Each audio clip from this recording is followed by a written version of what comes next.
Okay, sorry about that, guys. My last stream I had to cut off really quickly because a friend of mine showed up, which was nice. I got to see her. It was Erica, my friend Erica, and her doggy Duke.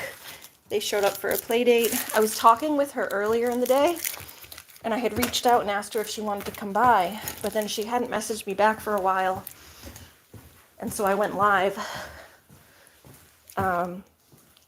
Yeah, I went on my live stream because she hadn't messaged me back initially, and then she must have messaged me back when I was on my live stream, so I didn't see the message, and she said she was going to come by. So I didn't see the message, and then she just showed up. But it was fine because I enjoyed seeing her, and Looney got to play with her buddy Duke. Hi, Julie. How's it going? I'm doing actually pretty good today, so it's nice. Hi, kiddo. Welcome back. I heard you went swimming today. That sounds really fun. Kiddo and Julie. I'm trying to get ready for my summer weather, which would be nice. I was down in the basement looking through some of my summer stuff, like I was talking to my friend Erica about like doing whitewater rafting and like kayaking and paddleboarding and all of our summer stuff in the water. So, oh, today's your mom's birthday. That's right. Awesome. Happy birthday, Robin, right? Your mom's name is Robin. Happy birthday, Robin. Julie and kiddo's mama. We'll sing a song. Happy birthday to Robin. Happy birthday to Robin. Happy birthday, dear Julie and kiddo's mommy. Happy birthday to you. I've met your dad, but I haven't met your mom yet. I'm sure she's lovely. My mom's birthday was last month. Towards the end of the month. So hers was only a few weeks ago too. Yeah, we're gonna try to make some tacos. And I do have a little bit more cleaning to do. It's not too bad. I wanted to mop up my floor because Lucky spilt something sticky on my floor. He spilled my soda the other day. Hi, Prodigy Shots. Welcome back. But yeah, I apologize. My last live stream got cut off really short. That was just like an hour or two ago. It got cut off short because a friend of mine showed up because I wasn't checking my texts, so I didn't realize she was coming. I invited her, but then she didn't, like I said, she didn't message me back right away. It was like maybe a couple hours. So I hadn't heard from her, so I didn't realize she was going to come. But then she decided, I guess she eventually texted me back and said she was going to. I just didn't see it because I was already on my live stream, and I don't get notifications and stuff when my live stream is on. I think I like turned them off so it doesn't interrupt the stream as much. So yeah, my friend Erica showed up with Duke the Pomsky, Looney's friend. So I got to see my friend. Looney got to see her friend. She's pooped now. She's all sleepy because she got to see her buddy. She went out in the rain to pee, so she's all wet.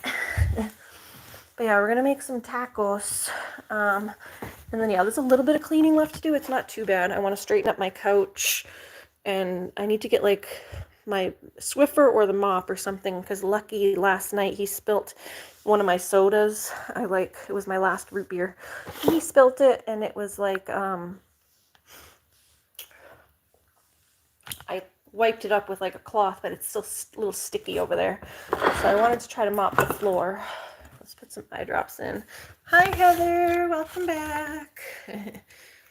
Yeah, let's put a little bit of eye drops because my eyes get like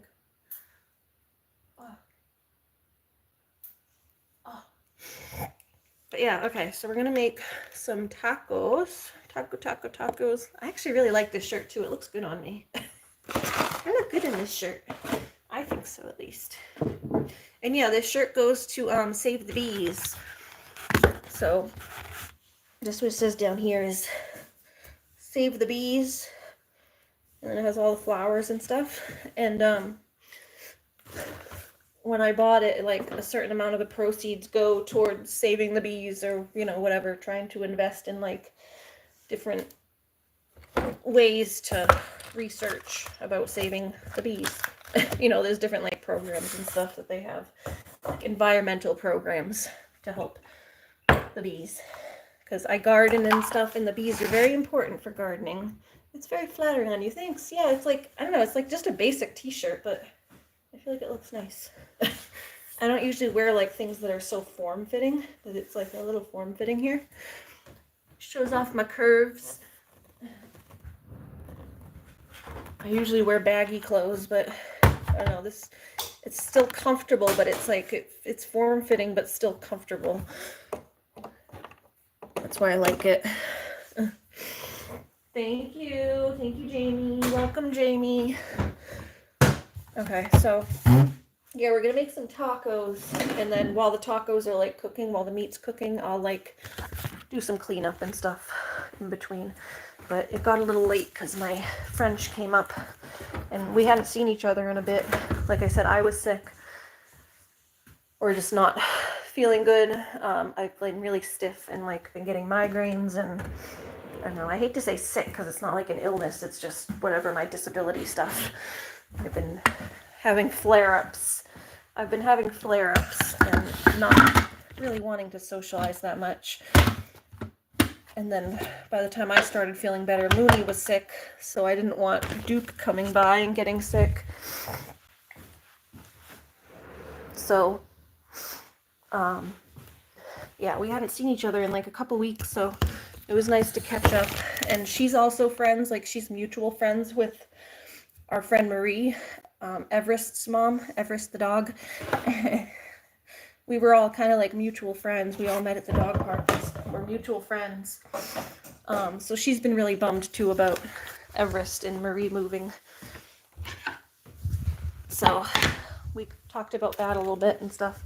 But yeah, I ended the live stream because I wanted to be able to catch up with my friend and not like air our private conversations out to the whole internet.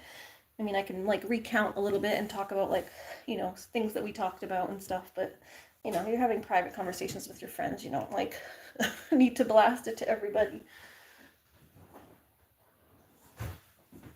Okay, hold on. That's something some people could probably learn, is like when to keep things private. Have like some private moments for yourself. You know, I live stream and I've been trying to stream a lot, but I still like to have a little bit of privacy. I would have let you guys like watch the dogs and stuff because it's fun watching the dogs play, but maybe we'll next time. But like I hadn't seen her in a couple weeks, so we were really like talking a lot and wanting to catch up. Looney, so I'm just sharpening my knife right now.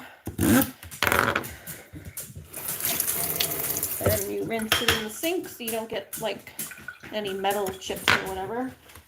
And then, so I'm out of meat. Not out of meat, I have this meat, but I just don't have, I gotta plug my phone in to my charger. Here, plug this in. I have my little backup battery here. And my phone's about to die. It has been on all day. But yeah, I don't have any ground meat, so when I don't have ground beef or ground meat, I'll grind my own meat, literally. So we're gonna grind my own chicken. I'm gonna put it in my food processor, but it needs to thaw out a little bit. So let's throw this in the microwave to thaw. Hold on. I'll throw that in the microwave to thaw that out. So you do, I think it's just a pound or so. Auto defrost, and then 1 pound. And that's gonna take 7 minutes, so you'll flip it halfway. Hi, kiddo. Why is everyone saying sorry? What happened? Oh, you missed who it was. Do I have fibro? No, that they've like tried to diagnose me with fibromyalgia, I guess, like kind of have it, but I don't necessarily, I don't believe in fibro. Like, I mean, I know some people probably have it to a certain degree, but I feel like fibro is what they diagnose you with when they just don't want to figure out what is actually going on. So that's kind of my take on it, is like they've tried to diagnose me with fibromyalgia, but I feel like it's just because they don't want to like look any deeper. Because honestly, my symptoms align more with EDS because it's joint pain than fibro. Fibro, like, supposedly is like when you have like soft spots, it's more muscular. At least that's my understanding of from what I've read, is like you're supposed to have like tender spots, and like my doctor did like other tests to see if I have those tender spots, and I didn't, but they still wanted to diagnose me with fibro. Whereas I have more of the EDS symptoms, but I don't meet the full Baton score, but they won't diagnose me with EDS, which is weird. Because I have more of the symptoms of EDS than I do fibro, but they'll diagnose me with fibro, but not EDS. So it just doesn't really make any sense to me. Because I feel like fibro is just a catch-all, basically. They'll just, if they don't want to figure it out, or they can't explain it, then they'll just throw anybody with that label. It's like, it's just a catch-all, is what I feel like. So I'm sure some people actually have it, but then there's like other people, a lot of which, that they'll just throw that label on anybody. So I've been technically diagnosed with fibro, but I don't believe that that's what it is, because I don't have the actual symptoms of it. You don't know how old your mother is, but I'm sure she doesn't look a day over 35. Aw. Yeah, I've seen a picture of her mom. Her mom's cute. Your mom was like short, petite, very cute. She has kind of gray hair, right? But she's very pretty. She's just like a cute little lady. She's like, the picture I saw, she's like standing like this. She's just kind of like, she's just a cute little lady. Your mom looks very nice. She looks like a very nice lady. But yeah, we're just waiting for those tacos to cook. So let's see. Yeah, the taco stuff, we're gonna do the meat, and then I have these beans, but I already, because I had some taco stuff the other night. My brother made tacos, my younger brother, and he gave me some of the meat, so I made some beans to go with it. So we have black bean, it's like refried black beans. They're really good. You'll always be 35, exactly. That's how I am. I stopped counting. I'm technically 38, I think, but in my mind, I'm 35. I'm eternally 35 now. So yeah, we got beans. We've got a few more of these shells. I think I still have wraps too, but I love these hard shells tacos. So I have a few more of these hard shell tacos. They're getting like crumpled a little bit though, they're broken, but that's fine. They get broken when you go to eat them anyway. Ooh, I just broke them more. Ooh. So yeah, we'll get like a thing set up over here with all my stuff. You're gonna start counting backward. Fibro denier. It's not that I'm denying it, I just don't think I have it. Like I said, I'm sure there's some people who actually have it, but I don't believe that that's what I have going on. They didn't, when you look up the symptoms, it doesn't really talk about joint pain. It talks more about like soft spots. Like here, let's look this up on my computer. At least from what I remember, unless they changed the diagnosis. But like my doctor did a test. These accessories are so... What's counting backwards? What does that do? My doctor like did the test. She's like, maybe you have this, and like they like feel on you to see if you have like these tender soft spots or whatever. Your mom turned 65. Yeah, my mom she's 65. I think she's 62. Our age. Oh. Oh, your age. Counting backwards on your age. Let's see. Fibromyalgia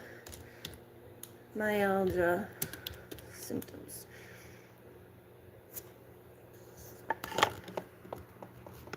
Yeah, see, like, look. The pain is like a chronic dull ache felt throughout the body, lasting for at least 3 months, present on both sides of the body, above and below the waist. like they were talking about like soft spots or whatever, tenderness in multiple sites or tender points. Like there's supposedly like, at least this is what my doctor was checking, is like there was like supposedly these like tender spots that like people with fibro get, and like that's not necessarily what I have. Like I don't have tender spots on my body. I get like pain in my joints. And then when I use them, they get stiff and like, you know, you get muscle pain after doing things. But my neck is more arthritis. I know what my neck issue is. I have diagnosed arthritis in my neck. That's what that is. But as far as like the widespread joint pain, it's more joints, not a constant dull ache. It's like sharp stabbing joint pains. I mean, maybe I have fibro too, because I do get like achy, but I figured that was just from like overuse. Yeah, that's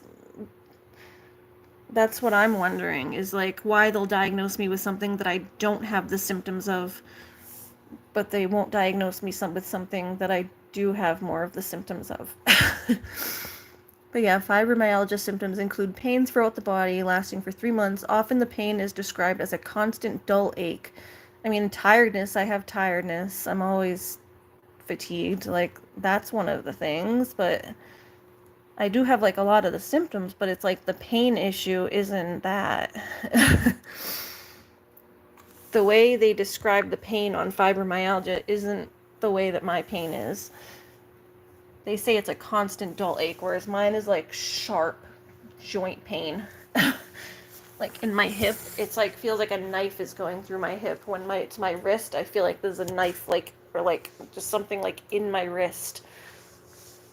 And my shoulder I guess is more of an ache, except for right here. There's like a lot of achiness around in here, but then right here there's like, it feels like there's like something stabbing through. Like a lot of it is like literally like stabbing pains, not a constant dull ache. It's a constant stabbing.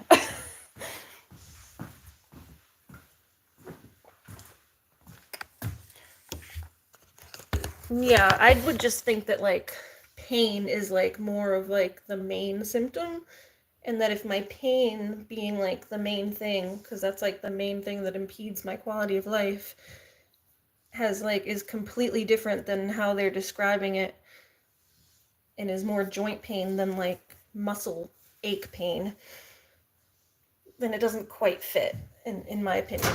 Like as far as someone who knows my body and like what I'm actually feeling, like I don't know that the doctors know what I'm feeling, but yeah, I don't quite understand. They didn't put it in my chart because I don't believe that that's what I have. But they told me that that's what they were like, you have, you know, they've told me like multiple times they think I have fibromyalgia, but I'm like, I don't think that's it. So they didn't put it in my chart. I do have arthritis I have cervical spine arthritis with a shoulder impingement, whatever that means. It's like a nerve blockage in my shoulder. Like there's something in my shoulder that like is hitting a nerve, basically. Yeah, I'll have to next time I talk to them. I'm going to a different doctor next time anyway, so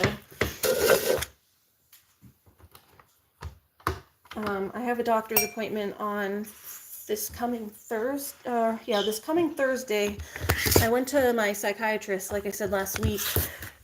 She's my psychiatrist and my therapist, because someone claims I don't go to therapy, but I actually go every month. I just don't go every day because I don't feel like I need therapy every single day. But yeah, just because someone doesn't go to therapy 5 times a week doesn't mean they're not in therapy. I go once a month, and yeah, that's what I was doing in Dartmouth the other day. Do I have comments turned off? No, I don't think so. You got it set on kid mode? Oh, you're asking kiddo or something? Oh, kiddo, let's see. people give me thumbs up on my channel, but they can't leave you comments right now. I don't get what happened. You've been trying to get, yeah, maybe you would turn something off, or it perhaps, yeah, it might be set on kid mode because you have a lot of like kid stuff. Maybe maybe YouTube thinks you're a kid. I don't know. Yeah, you might have to try to troubleshoot it, or have your sister look at it, perhaps. Okay, but yeah, we're gonna cut up this chicken. But yeah, so I went to my therapy and psychiatry appointment this past Thursday, and I guess I was talking to him about like some of my pain stuff and how frustrated I am. And what I love about my therapist is that he thinks it's equally laughable, like the stuff I've had to deal with and how doctors just write me off. Like, I don't even have to, like, get to my opinion. I just start telling the story, and, like, his eyes, like, widen, like, what? He'll start shaking his head, like, like, you can tell he's, like, in disbelief. Like, I'll just start telling the story and not even get to, like, my opinion about the matter and, like, how it makes me feel, and he's already, like, like, what is going on? That's ridiculous. And it makes me feel, like, so valid. But, and he knows, like, someone in the medical field, he knows how the medical field can be, so, but, it's funny. Oh, but yeah, so he's gonna try to set me up with a different primary. I guess they have their own primary doctors at his facility. He's like, it's all tied in with Dartmouth, it's part of Dartmouth's. I travel like 2 hours away to try to get the best care at Dartmouth, and they still haven't been able to figure crap out. But I guess at his office they have another primary doctor. So he's going to try to set me up with him. Well, not try, he did. He set me up with him. I just haven't seen him yet. But I have another appointment next. You're intrigued? Yeah, it's my own way of it's my own way of making ground chicken when I don't have ground beef or ground meat on hand. I make ground chicken to make the tacos. So yeah, I cube it up into like little pieces and then I put it in the blender. Like a blender or a little food processor. Isn't it weird? It's delightfully weird, but it works. I figured this out on like out of desperation one day, and now it's like something I do somewhat regularly. Okay, here it is. Sometimes the meat does get a little stuck, and you have to stop it and like redo it because it gets gooey in there, but watch.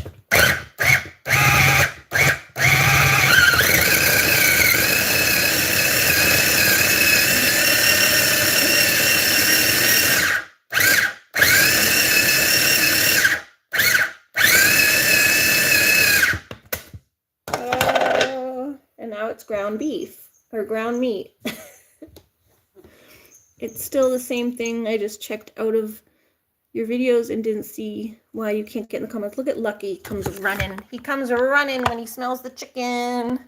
Lucky, you want a little piece of raw chicken? Get over here. Get over here, little guy. A little piece. Just a little. Go get it. Go get it, little guy. Look at you. Look at you. Yeah? You come eat it. I put it in your dish. Yeah? Look at him. He gets crazy when he eats. He makes like all sorts of snuffling noises.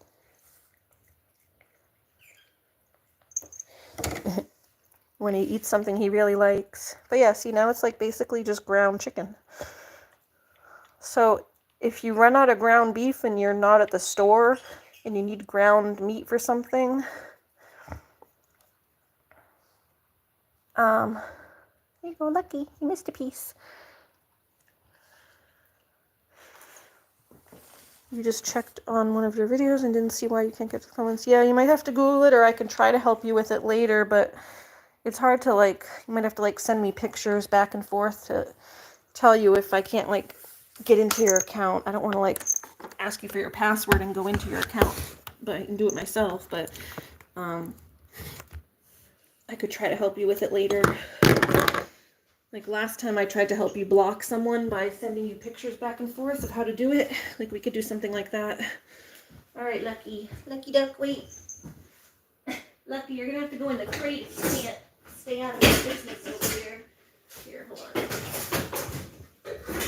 Lucky, get out of there. Get out of there. Let's put this in a... Hold on. Hold on, we're gonna take Lucky over to the crate. Lucky, you're gonna have to go sit over here, bud.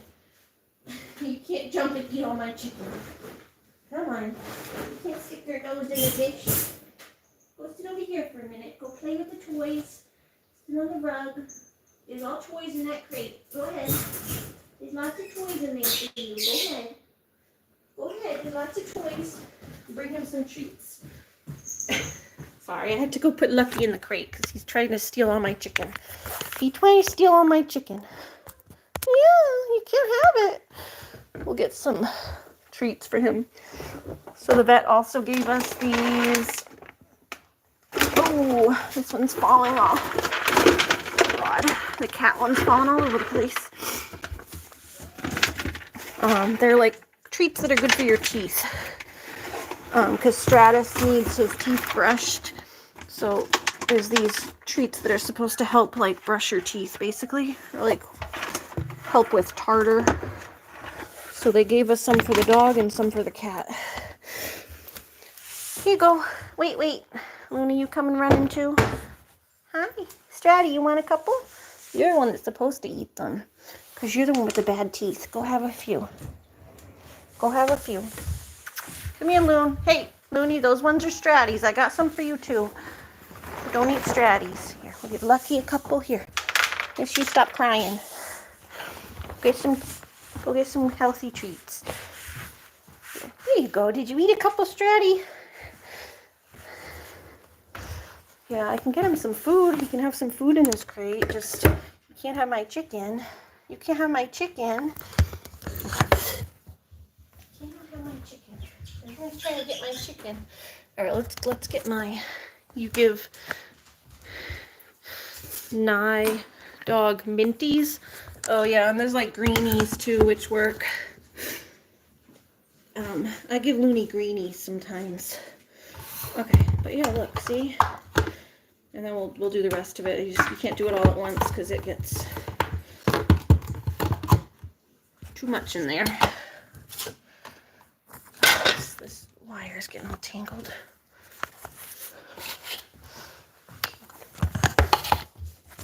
It's annoying having to carry this big wire around. Okay. So, I'm just making some meat. Like I said, I have the beans already made. So I just got to heat those up after. A little oil. And now we do ground chicken for our tacos. Watch, it's just ground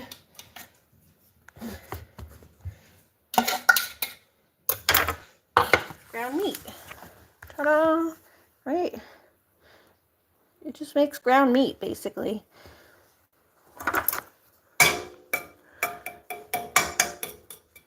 See? Isn't that awesome? I taught you how to do something. Taught you how to make your own ground meat. As long as you have like a food processor or blender or whatever. Alright, let's go make a little bit more. There's more chicken over here. Yeah. Yeah, I mean, if you can buy the ground meat on its own, but just sometimes I run out of it and I don't have any on hand, and I wanted to make something that requires ground meat when I only had breast meat. You just do it yourself.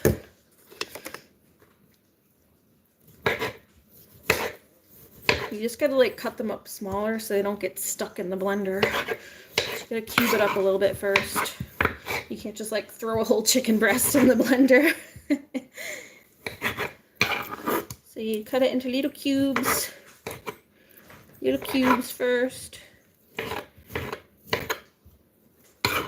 Yeah, there you go.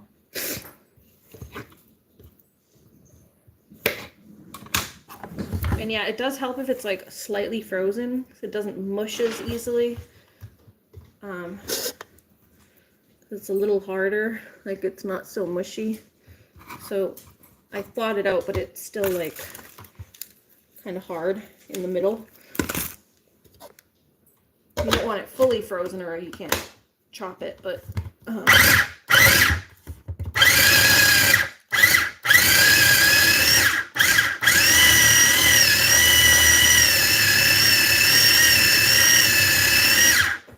you go. Let's go over here.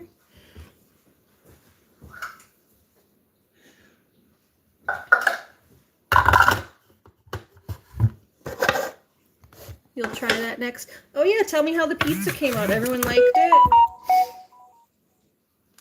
What did you use as a topping? Did you do the mushrooms like I do or something else?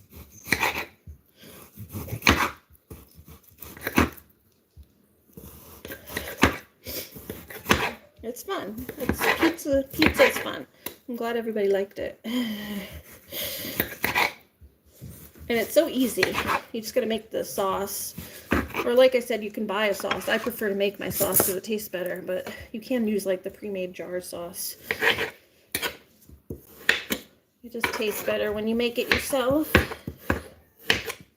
Or at least add like some herbs and stuff to it to spice it up a little bit. Because I've used jar sauce a couple of times. I just usually try to add something to it to spice it up a little bit.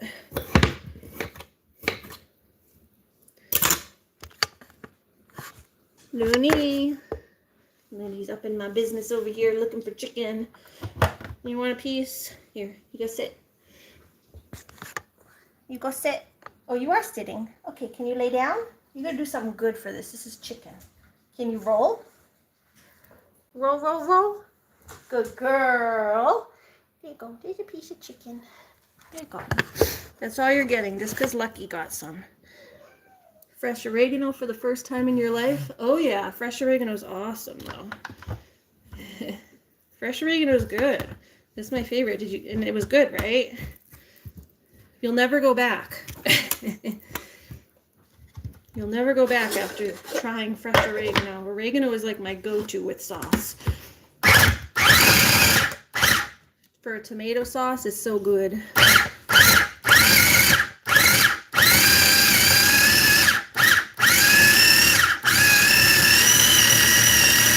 Sorry about the noise, Looney. Off. Hey. Off. I see you. I can see you in the... Meow, Lucky. Yeah, he's crying because I put him in the crate. But he's going to come and steal all my chickens. He jumps on the counters and then it makes Looney want to jump on the counter.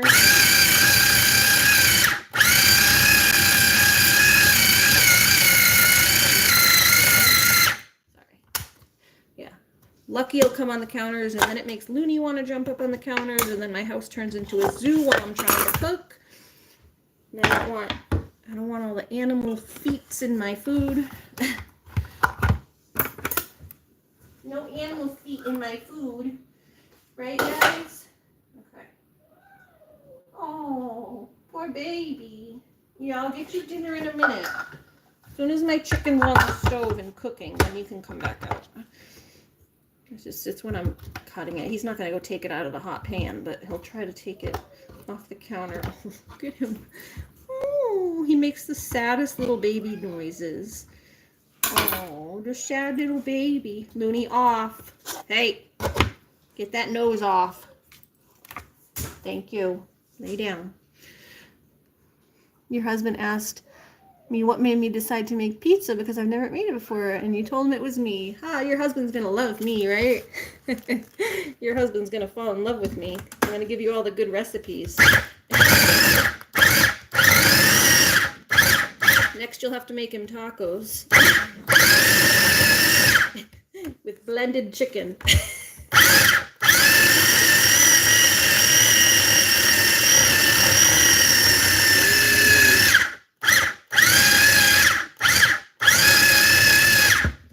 It's a white people taco night. I'd play you the song, but it's gonna get copyright probably. But I'll link y'all to the white people taco night song if you haven't heard it.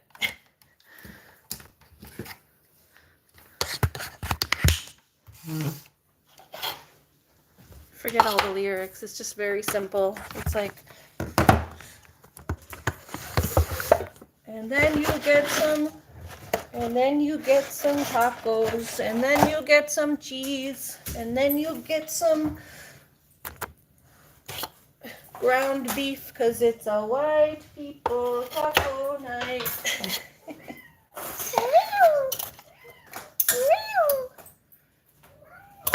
All right, Loon. Missy, hey, don't lick that. Careful. Oh, poor baby. The poorest baby. All right, see, now we have a huge thing of chicken. I'm sure this will make leftovers, but that's what I want. So yeah, now it's all just ground beef, ground meat. Grab a little. Sorry, I hit mute accidentally. Let's grab a little bit of onion. Looney Tune. Be nice.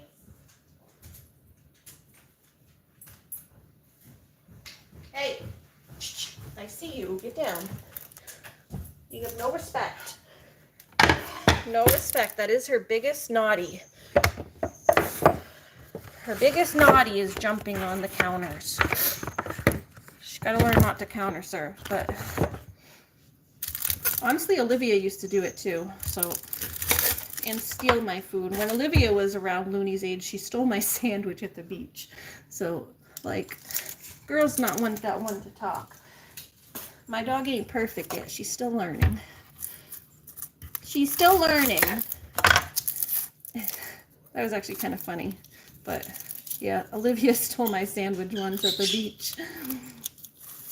She jumped up and took my sandwich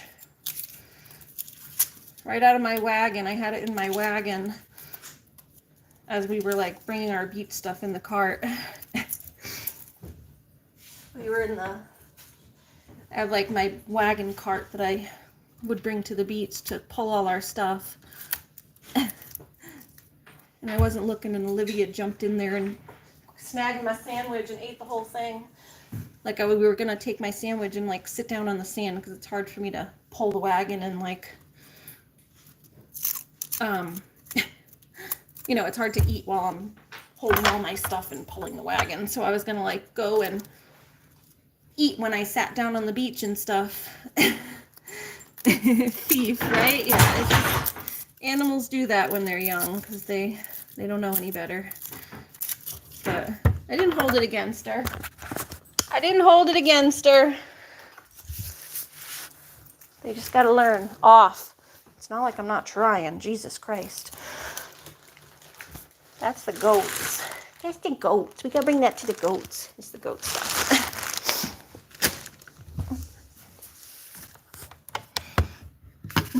But yeah, she got my whole sandwich and I couldn't afford a new one. There was like a little bit left, but it was on the ground. I literally ate my sandwich off the ground, like what was left of it, like crumbs. Because I was starving and I didn't have money to get a new one.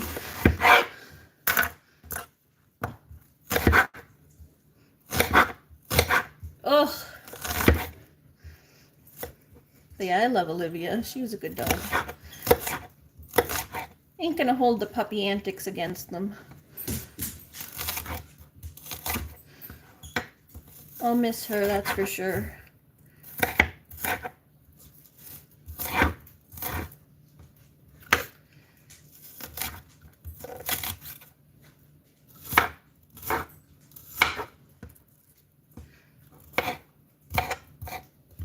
But yeah, so we're just cutting up a little bit of onion now. You get lightning all the time, no storm, just lightning. That happens in the summer sometimes. Call it like a summer storm, where it's just a lightning storm.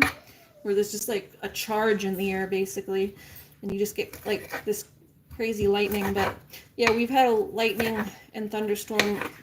It was like really bad last night. There was a lot of lightning and thunder. That's why I was gonna do a call with Kiddo, and I told her white people taco night. Yep. Hi everybody. Hi MJ. How's it going? Did you take a nap after the doll show? I should just throw this in the... I'm too tired of cutting. We're just gonna throw this in the thing too. And then we'll go let Lucky out. Oh. Okay. Then we'll go let Lucky back out. Yep, nice nap. I've been feeling great today, like probably the best I felt in like a long time. I've been feeling like literally probably the best I've been feeling in a very long time today. I don't have a headache. I had a little bit of a headache earlier, probably just because of the weather is like not conducive for not having a headache. It's very overcast and rainy and there's a lot of air pressure. But yeah, I was telling MJ last night that I've been like so happy because one of my pain meds is working again. Let me explain after. MJ knows, but I'll explain after.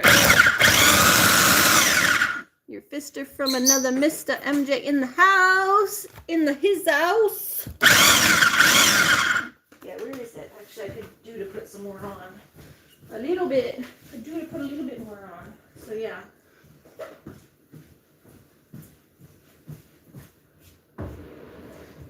So yeah, there's this stuff. I was allergic to this stuff. This is Voltaren gel. And I used to be prescribed this for pain when I was younger, like in my 20s or so. Like probably 2010, I think I was prescribed this initially. It didn't used to be over the counter. You can get it over the counter now, but you used to be only able to get it by prescription. It's diclofenac is the active ingredient, which is NSAID. They make diclofenac as a pill too that you can take. That's, I think, still only by prescription. I think the pill you can only get by prescription, but this is the gel. And yeah, I used to get this as a prescription, and it worked pretty well for a while. And then one day I went to put it on. Like, I used this stuff for years. And one day I went to go put it on, and I had like this horrible reaction. Felt like I used it on like my neck and my back most of the time. And it felt like there was fire ants like crawling up my whole back. Like horrible, stinging, burning, itching, like just horrible itch and like pain because it was stinging too. So it literally felt like fire ants is the best way I can describe it. I used to live in Florida, so I know what fire ants feel like. It felt like getting attacked by a swarm of fire ants. So that happened, and it was like weird because I had been taking it for like years, like maybe a couple years at that point. It was like maybe 2012 when I had to stop taking this. No, it was like 2015. I started taking it, I think, in 2012. And then I had to stop taking it in like 2015. Because I had this crazy reaction to it. And then, yeah, I had the reaction. And then one time I was like, okay, I guess, I don't know. The first time it happened, I was like confused. And then I used it again. And it happened like right away. And I was like, oh, it's this stuff that's doing it. So I stopped using it. And then I went to college. This is when I was in massage school. I went to school like a couple days later after I stopped using this. And what I did, I accidentally threw on, I just wasn't thinking. I was in the morning getting ready. I threw on a sweatshirt, and it was the same sweatshirt I had worn a couple days before when I used this stuff. And so I was in the middle of college class, like doing my massage stuff. It was like not an active class. It was like there's classes where you do bookwork and classes where you're like, there are labs where you're actually like doing massage. It was like just a regular bookwork class. So I'm like studying, looking at my books. And then I start feeling this horrible itch thing again with the fire ants. And so I had to run to my college bathroom and literally like strip in the college bathroom, and like I locked the door behind me because it's like a public bathroom where like there's multiple stalls and people can come in and out, but the sink is like in the front, you know. So I like went into the college bathroom, locked the door behind me, and literally like had to strip off all my clothes. I'm like using the liquid soap in the college bathroom and like paper towels and trying to like wash my whole back to get this stuff off of me. And so yeah, ever since then I like shunned this stuff. I was like, I would not touch this because it like is horrible. It makes me break out. But so last night I was this past week, what made you decide to try it again? Yes. So this past week, my mom fell the other day. She fell outside when she was doing yard work. She tripped over something, and then she fell again, like tripped going down the stairs in the garage, because I guess there was something on the step. Plus her eyesight's really bad, so her equilibrium's off because of her eyesight. She's like, I think technically legally blind at this point, because she has like cataracts and stuff. She wears glasses that are corrective to the point that they can be, but she still has issues. So she like tripped going down the stairs. So I've been going and giving her massages like every night, because she fell on her shoulder and tensed her all up. I'm okay, Christine, and yikes, Ari, at school would have been horrible, and ouch for your mom. Yeah, it was horrible at school, because I'm like, I can't get this, I can't just go and take a shower. Although there are showers, like in the massage, if like down in the clinic there's a shower, but the massage school showers was gross at that point. When I went and worked in the massage school clinic, I scrubbed the hell out of that shower. It looked like nobody had scrubbed it for like years. It had like black mold and stuff. I wouldn't have gone in there. I probably would have caught a disease. After I cleaned it, it was nice, but yeah, there is like a shower there, but it wasn't, I wouldn't have gone in it initially. So yeah, I was cleaning myself in the sink. If I was home, I could have just jumped in the shower and washed it all off. But yeah, it happened at school, which was fun.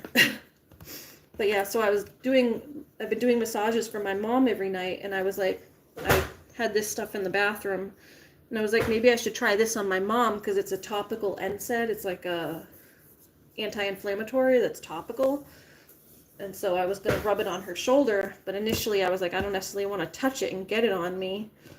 So I wore gloves to put it on her. I like put a glove on and then put like a little bit on the glove on my finger, and then rubbed it into her shoulder and massaged it in with the glove on. But then I was like, I had it out. So I guess it was just what made me decide to try it was just, I used it on her because I know how much it used to help me. And I was like, well, I can't take it, but she can. But then I had it out and I was like, you know what? It's been like 10 years since that happened. That happened in 2015. It's been like 10 years. Maybe allergies change. You know, they say your body changes every 7 years, that your allergies and stuff can change. You can develop new allergies and everything. So I was like, it's been 10 years. Maybe we'll throw a Hail Mary. Throw me a Hail Mary. Let this work. So I don't know. I decided to try it. What I did was I put a spot treatment on. So you do this, like you get a tiny bit. So what I did was I put it a little bit here on my arm. Basically did it how you would do like an allergy test, where you put a little bit on your arm, and then I drew a circle around it with like a pen or a piece of like eyeliner or something. I drew a little circle around it with a pen, and then you watch for like an hour and you see if you have a reaction. And Hail Mary, I didn't have any reaction. It didn't happen. So I don't know, I'm not allergic to this stuff anymore right now. For now. I've been using it like very sparingly at this point, like putting a very small amount on. You're able to put like, I think like up to, they usually have these little things, and you're able to put like a full coat like down to like here. There's usually like, these things usually come with, it's like a little piece of plastic that has like a dosing measurement, and it's like, it's about a full, like maybe to here is how much you can use, is like a dose. So I've been putting like a very small amount, like half of what a dose would be, and rubbing it in. And I haven't broken out, but I've been trying to just put like a little at a time in case something happens that I can wash it off quickly. Oh, it's called Voltaren. Voltaren. I suggested it to MJ too, because I know she gets a lot of pain issues and stuff. She gets like back pain and sciatic and stuff when she walks.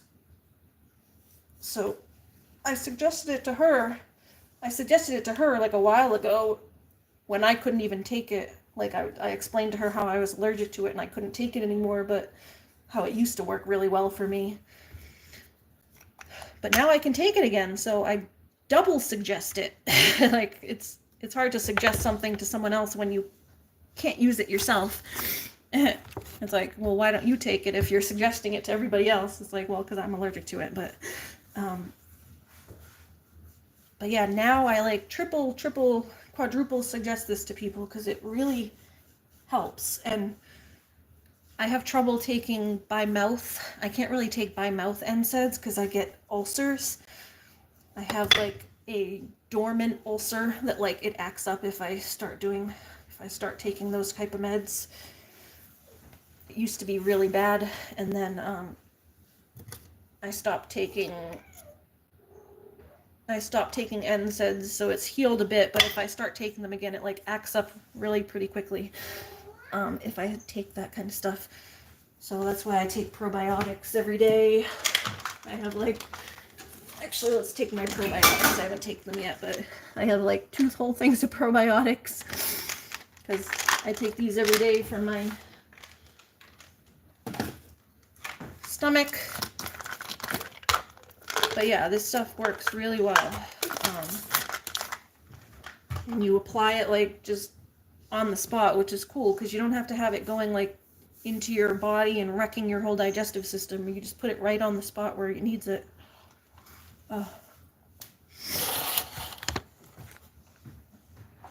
Yeah, so I've been really happy about that. And it's been helping my pain a little bit. It doesn't make it perfect. I'm still in pain, but definitely helps take the edge off. It's like one more thing in my arsenal in the fight against chronic pain.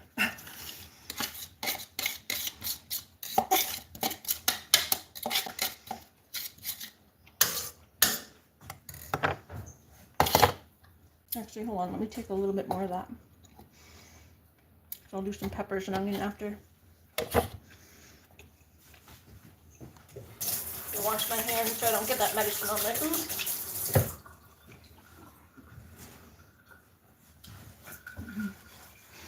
You didn't ask a lot today.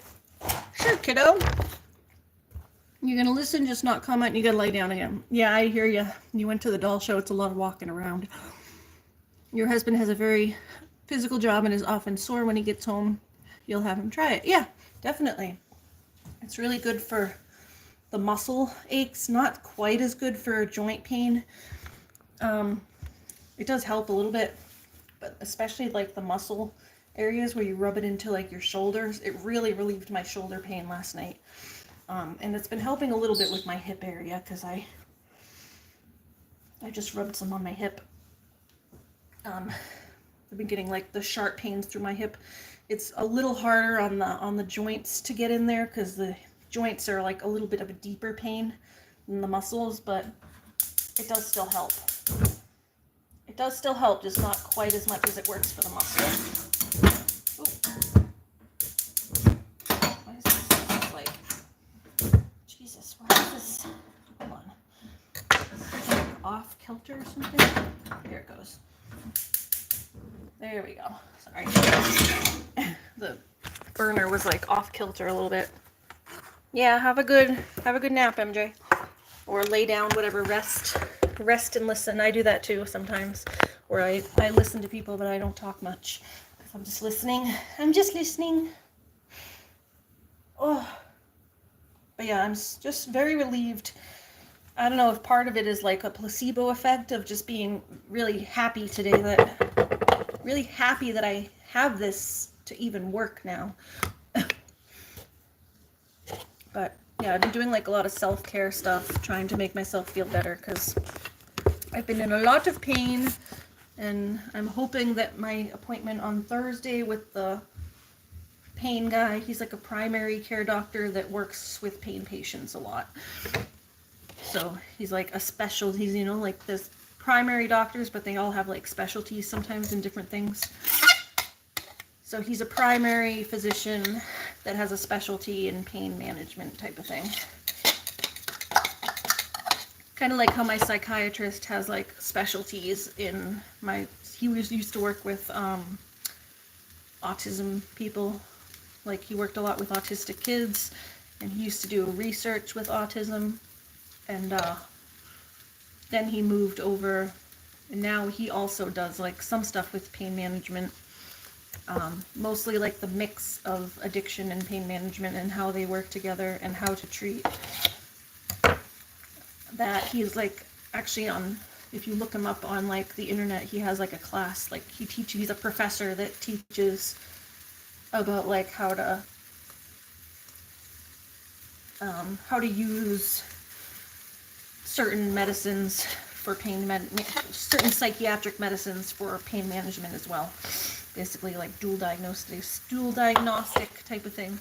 So like my psychiatrist guy is actually like perfect for me because he like specializes in like all of the things that I need. So I really like him. I don't know why Cassie thinks I don't go to therapy. It's very odd. I think we had like one conversation like a long time ago, like 5 years ago maybe, because I'm trying to think when I started with my he's not new anymore, I've been with him for a while, but I'm trying to think of when I started with the guy I'm seeing now. I believe it was like 2019 maybe. I met Cassie in 2015, and then yeah, I think it was maybe 2018 or 2019 that I used to have a different therapist, and she left. She was like a resident. Girl, just ignore that girl. She could find any reason to talk about. Yeah, I just don't know where she gets half the things she says. She's just kind of, I don't know if she's just making things up or if she like listens to like one conversation, but she never like asks to like get an update or like clear up. She just kind of spouts shit off without knowing what she's actually talking about, based on one conversation that we had like 5 years ago or something, more than that. But yeah, there was a time like years ago where I didn't have a therapist for like a very short period of time, and it was because my old therapist was like a resident. Well, whatever, it gives me something to talk about, I guess. This is just talking about my life. But yeah, I was like super frustrated at the time because they used to like always put me with oh yeah, that was weird. I'm asexual. Cassie knows I'm asexual. I've never dated or been with anybody the whole time she's met me, nor have I ever been with anyone before she met me. The only person I ever like was with at all was my best friend from childhood. Asexual is like when you don't like want to do sexual things with other people. It's like a as in like not sexual, basically.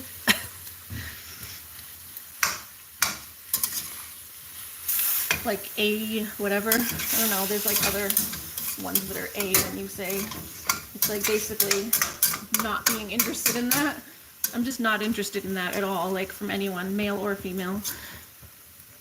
I think she might have said that for the shock value. Yeah, it's weird. But yeah, I'm not interested in MJ or anybody. Not that there's anything wrong with MJ. I'm sure someone wants to be with her. But not me. I'm just not attracted to anyone, really. Yeah, the only person I've ever been with is my very best friend from childhood. Like when we were like late teens, early 20s, like kind of like me experimenting to see what I was into, because I was always attracted to him and like had like a romantic crush. I have like romantic feelings, but not sexual feelings, basically, is how it is. Like I want to be, I would love to have like a romantic partner, someone to cuddle with and hug and like cook dinner for and like a life partner type of thing, but I'm not into like sexual stuff, basically, is how it is. But you know, when you're younger, you don't really know that. So that's like the only person I was ever with was my best friend when I was younger. She said me and you were attracted to each other. Or that's what she thinks. She thinks there's some sort of attraction going on between us. I'm like, girl, we're both asexual as far as I know. I know, MJ, you've had like different sexual experiences, but me, no. I just ain't interested. That's why everyone comes in here and asks me like if I want to date. I'm like, not really. Everyone asks me, people come in, like there's guys that come in and will ask me if like I have a boyfriend or if I want to date, and I'm like, please just go away. Sure, kiddo. What'd you say? Let's see. Yeah, I love you as a friend, that's all. I love when you and Heather said I'm your autistic kiddo. You are. You're like my little sister. My little internet sister. My little internet kiddo. All right, let's get the chicken is cooking, so we're gonna grab the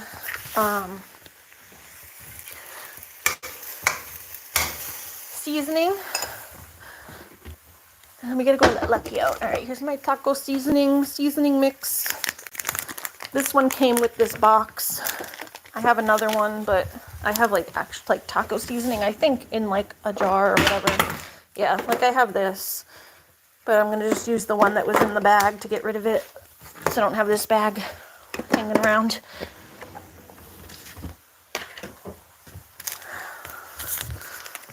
And then let's get a little more oil, because it looks like it needs a little more oil in there.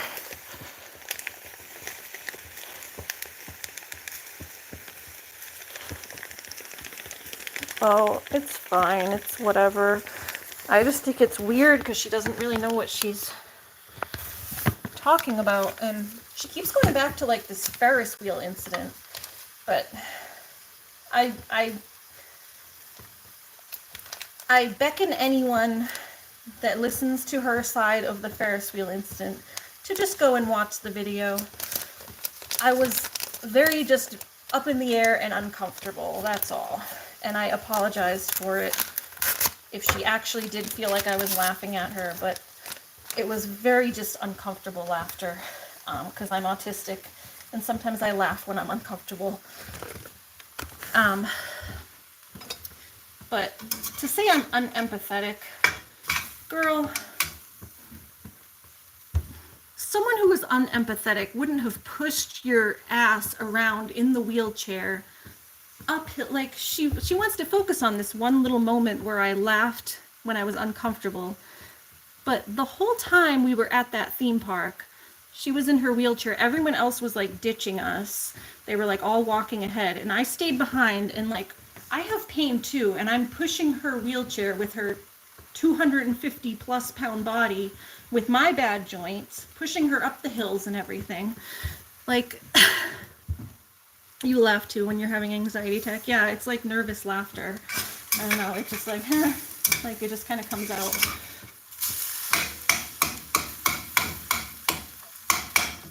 Oh, but yeah, like someone who didn't care about you and didn't have empathy for how you felt wouldn't have stayed behind and like pushed you around when they have pain too. Like, I'll put myself in pain to help other people because I feel for them.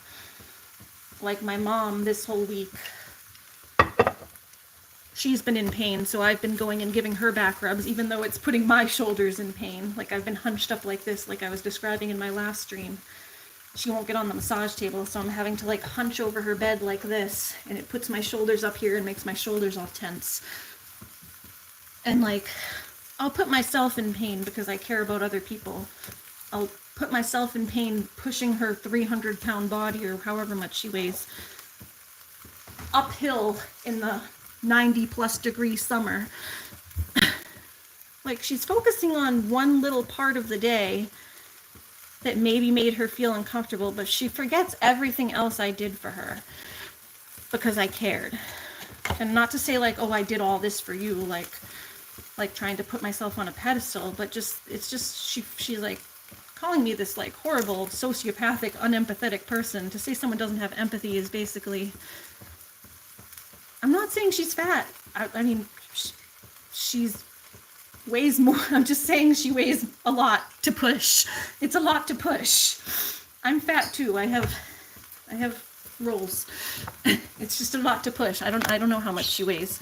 Yeah, we all laugh when we're uncomfortable. At least a lot of us do who have psychiatric issues.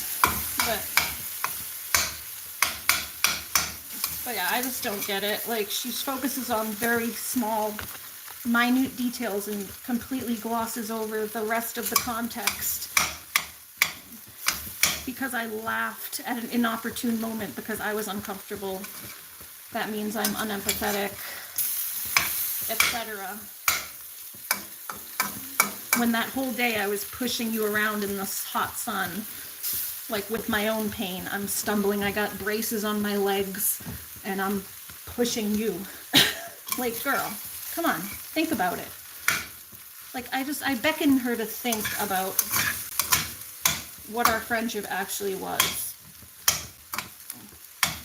Because I did care about her, and she's just making it out like our whole friendship was. I wish she was able to recount, at least look back on our friendship like it was, like what it was. Because I have fond memories from our friendship. And it seems like she's just dispelling all that. And that's what really hurts.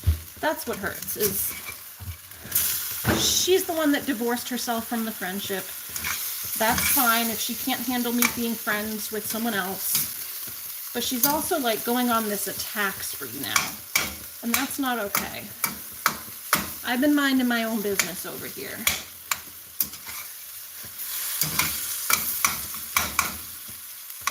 I've been minding my own business. And cooking, doing my own stuff. Haven't attacked her. Not harassing her. I wasn't even there on the live stream that she was talking about. I was at my psychiatrist appointment, the one I don't go to apparently. So, yeah, I just wish she could look back at the friendship with memories of what actually happened instead of this weird reach of context that doesn't, like, taking very small moments into like a weird, and putting like a weird context behind them by not giving the full story. Oh yeah, the video of the Ferris wheel thing is still up on my channel, so anyone can go and like see how uncomfortable I was. And that I actually did, she said like, oh, if it was the other shoe and Ari was having a panic attack, I would have given her water and tried to help her, and I was trying to calm her down. I was like, hey, it's okay. You know, they're just stopping. I was like trying to explain how Ferris wheels work, to like maybe be like, hey, look, they're just stopping here and then they got to move it up. And then like, you know, like explaining it to her like she's a child almost, just like, because sometimes knowing how things work, at least for me, I don't know, knowing how things work and that like it's going to be okay, like helps me calm down. I did what I knew how to do, is like, I don't know, it might not be the best at calming people down, but I at least tried. And I couldn't go get her water because we were up 500 feet in the air or whatever. There was no going to get anybody water.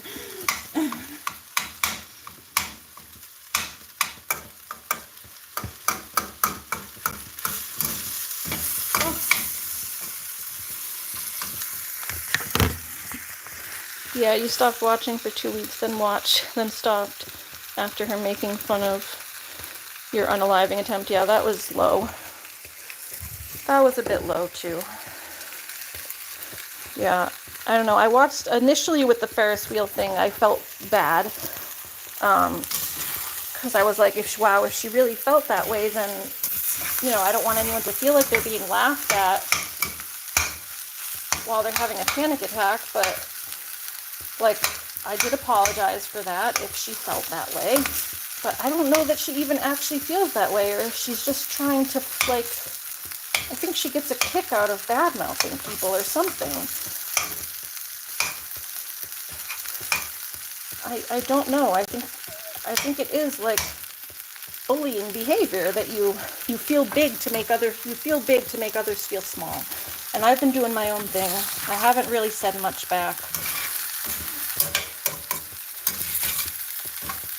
And she's just been constantly going off. Telling me my dog's aggressive when she's like literally a sweetheart. And she's never going to see that. She's just upset that her turtle got hurt, but it was not entirely my fault. I'm not going to take complete blame for something. I do take responsibility and blame for my part in it, but I also did my best to try to prevent something from happening. It was an accident. Something did happen, and it was an accident.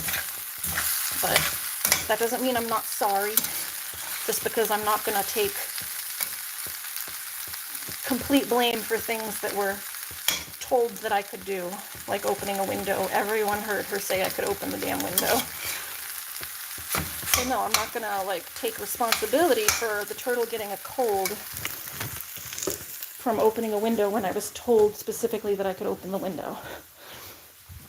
Like, that's just ridiculous to expect someone to take responsibility for something when you told them you could do it. Also, as far as like Kathy mentioning to me, she mentioned to me something to me maybe once about the turtle being a little chilly, but Kathy isn't the homeowner.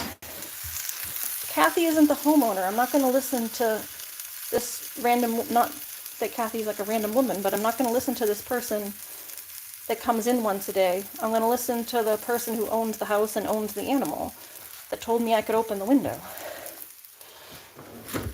And Cassie never mentioned anything to me. If she never mentioned the turtle needing to be a certain temperature. She never said that. I don't know anything about tortoises, that they need to be a certain temperature. Nobody explained any of that to me, as she says that it was explained 5 times or something. No, it was not. And if that's something important to you, you have to explain that to me as a pet owner. I'm not going to listen to your PSA that comes once a day. Like, tell me as a friend. And then maybe we could have moved the turtle together to a warmer space if I needed to sleep that, or I would have slept somewhere else where I could have opened the window, but there wasn't really anywhere else to sleep because their house is kind of a mess all the time. Plus, with Kathy coming in the morning, it's hard for me to sleep out in the living room because Kathy shows up and then Kathy's trying to clean and she's trying to get around me and everything. Aw, Looney's a sweetie pie. She likes to boop. I will say her, like, whacking the toads isn't nice, but she's still not trying to, like, be aggressive. She's just curious. Obviously, the toads getting when she does this, that's not nice. The toads probably don't appreciate that, but it's still not an aggressive behavior. She's sniffing and going, boop, and then, like, interested, whacking. She's curious and interested, but not aggressive. Yeah, she tries to get them to jump so she can chase them. It's a game. It's a game to her, not aggression. It's play. It's playful. Playfulness, not aggression.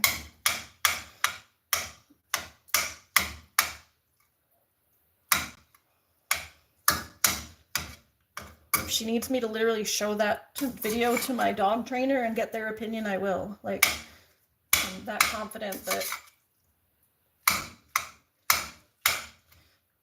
I've had dogs for a very long time.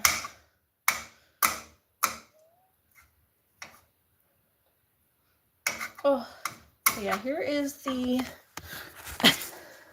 yeah, one of her favorite things to do in the summer is go out and look for toads. But she's never killed one. I've never seen dead toads out there.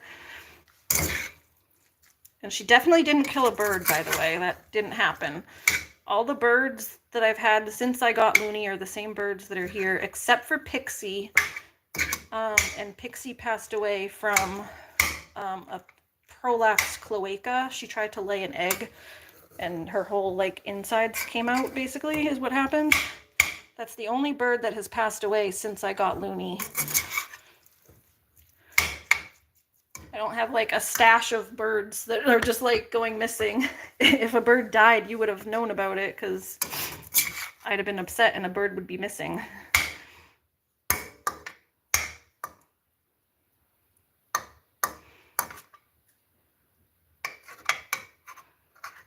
She claims I like confided in someone that Looney killed a bird or something, but she's not willing to say who I supposedly told this to, because I didn't tell anybody that. If she wants to, like, if there's someone on her channel that claims that I told them this, I don't know, bring it up, because Dolls Adora claims she never went and said anything, and Jamie, I'm sure, never said anything, so I don't know who was going and telling her supposedly that my dog killed a bird, because that didn't happen. Aura did. Aura was a little murderer. And she did like to get into animals and stuff. I wouldn't have trusted Aura around the tortoise at all for like a minute. That we wouldn't have put her in the same room at all. Looney never showed any issue like that.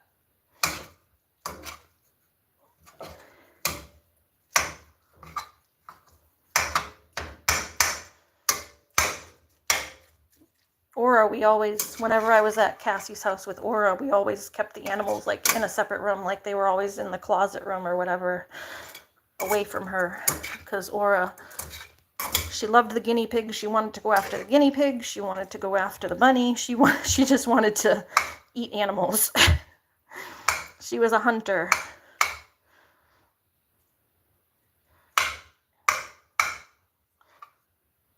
But even then, it's still not aggression. I beckon anybody to look up, please. And I wish Cassie would, because she's a dog trainer. She should know this. That prey drive and aggression are not the same thing. They're not, they don't engage the same behaviors. Prey drive isn't aggression. It's not the same thing. I don't like the fact you two are no longer friends. Yeah, you don't invent rumors. Yeah, I didn't think it was you, Jamie. I just don't know who would have told her that, because she keeps claiming that I confided in someone. And apparently this person told Cassie that my Looney killed a bird, and it just didn't happen. All the birdies are still here. I had 5 birds. I have 4 now. But the only one that passed away was Pixie. That was Twilight and Frightful's sister, the yellow one. And she passed away from a prolapsed cloaca. I actually still have her body because she passed away over the winter. And I had her in the freezer. I gotta bury her now that it's spring. Yes, hello. I don't like the fact that we're no longer friends either, but she chose to end that, so it's unfortunate. I just wish she could end the friendship and like be a good person about it and like remember the good times that we had or something, at least, because I remember all the good times that we had. I had a lot of fun with her. We used to go do things. We trained our dogs together. She was always funny, but she's gone a little crazy the past couple years. She's gone like very downhill and is becoming just a very negative person that's hard to be around.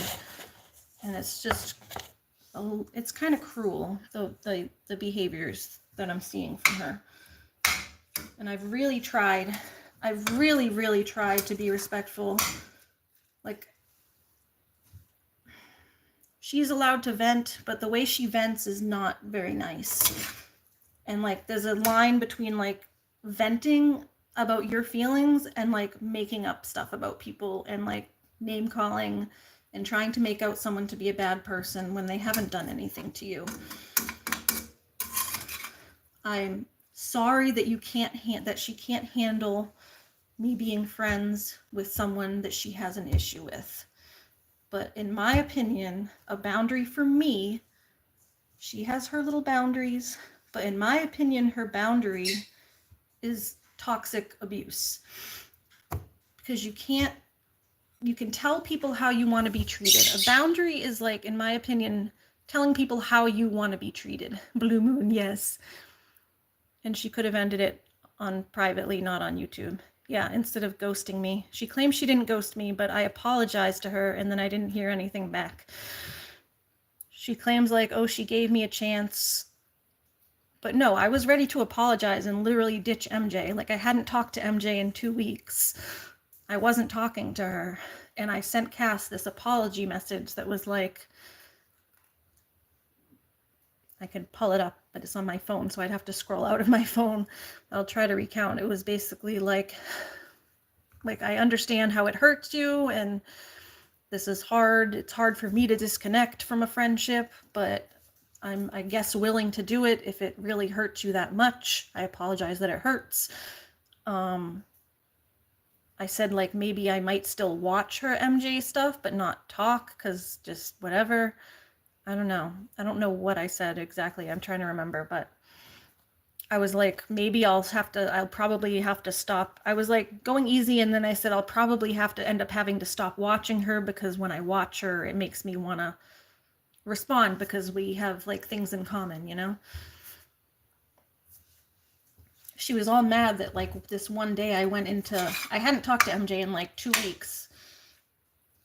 But Cass was kind of like freezing me out too, giving me the silent treatment. And then there was one night that MJ was talking about like medical stuff on her channel.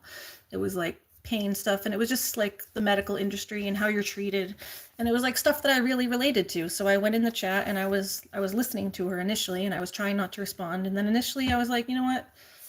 Like, I'm allowed to have conversations with people online. Like, me having a conversation with someone online has no bearing on my friendship with you over here. Like, I'm not treating you differently because I'm talking to her. I'm definitely, ask MJ, ask anyone. I was never like talking shit behind the scenes. Like, there was no, like, if anything, I was always defending her behind the scenes. And that can be proven as well. Like, if I went and pulled up all my old messages, like, ask MJ, like, it was probably annoying how much I defended her. Like, there was no shit talking. It was always in defense of Cassie. So, like, defending things I didn't even agree with sometimes. But I stood up for her because she was my friend and I cared about her. But, like, yeah, me being friends with someone over here has no bearing on how my interaction with you as a friend. So I don't think it's an appropriate boundary to tell someone, not annoying, you cared about her. Yeah, right? But yeah, I don't feel like it's an appropriate boundary to tell someone who they can be friends with or not, and try to control who people talk to.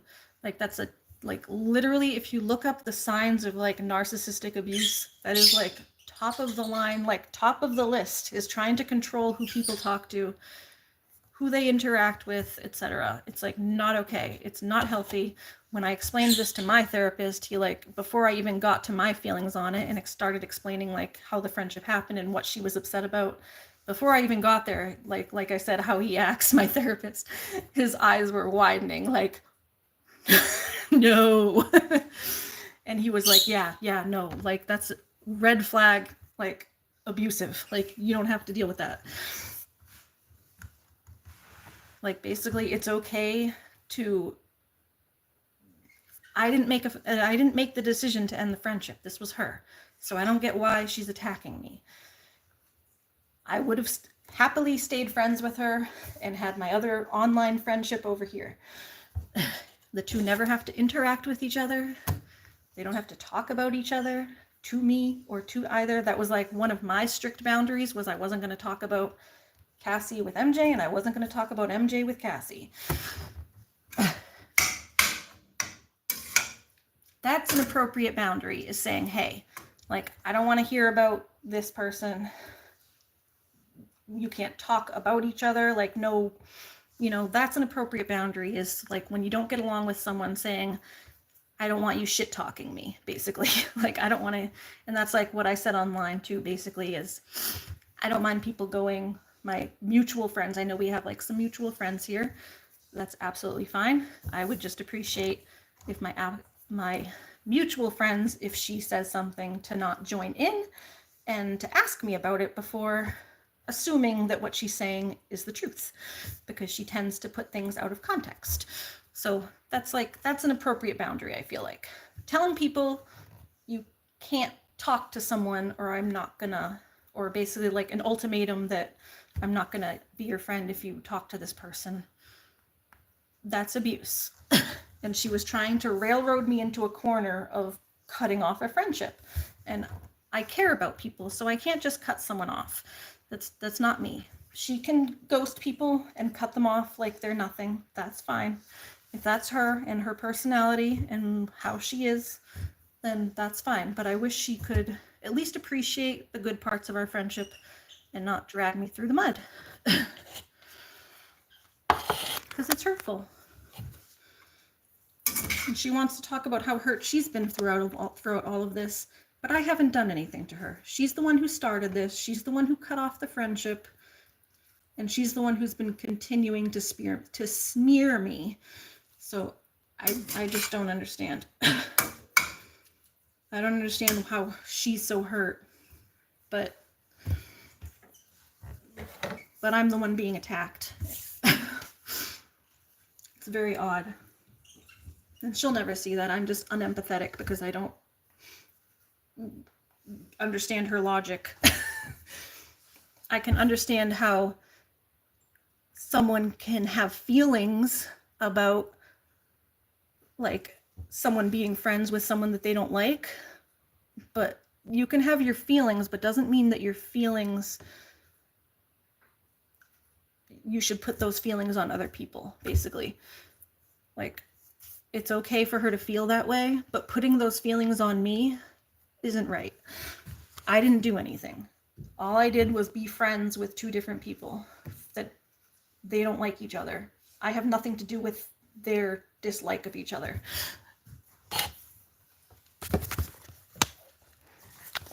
Healthy boundaries are good. Yep. So yeah, that was my take on it. All right, so we're gonna get I'm getting hungry. So let's get back to our food. This is the taco sauce. I already used some, so it's in here. MJ, I don't think you contacted her ex-husband. Didn't someone else post something about her ex-husband? And then I know you tried to clarify it. You probably shouldn't have. But I don't think you actually contacted anyone. You did post something about her ex-husband, and you were telling people not to contact him. But she never actually contacted him. Someone else was trying to contact him, I believe. This is what I said, is she spins things out of context. Yeah, you didn't... She takes things out of context. MJ made like some post because there was some other troll that posted about her ex-husband, and he was trying to get other people to contact him. So MJ made a different post saying like, hey people, don't contact this person. She made a post telling people not to contact him. She did put a picture up. I probably would have just stayed out of it. I don't agree with it. Yeah, I don't agree with that. I wouldn't have done it personally, but it's not quite what happened, what she's saying. Personally, I wouldn't have done it.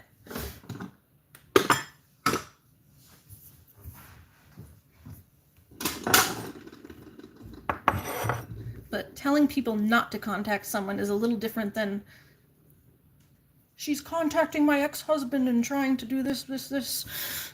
Yeah, because the original troll posted a video and told people to contact him. And I'm like, heck no, don't. That's bad. Yeah, I agree. I would have just stayed out of it.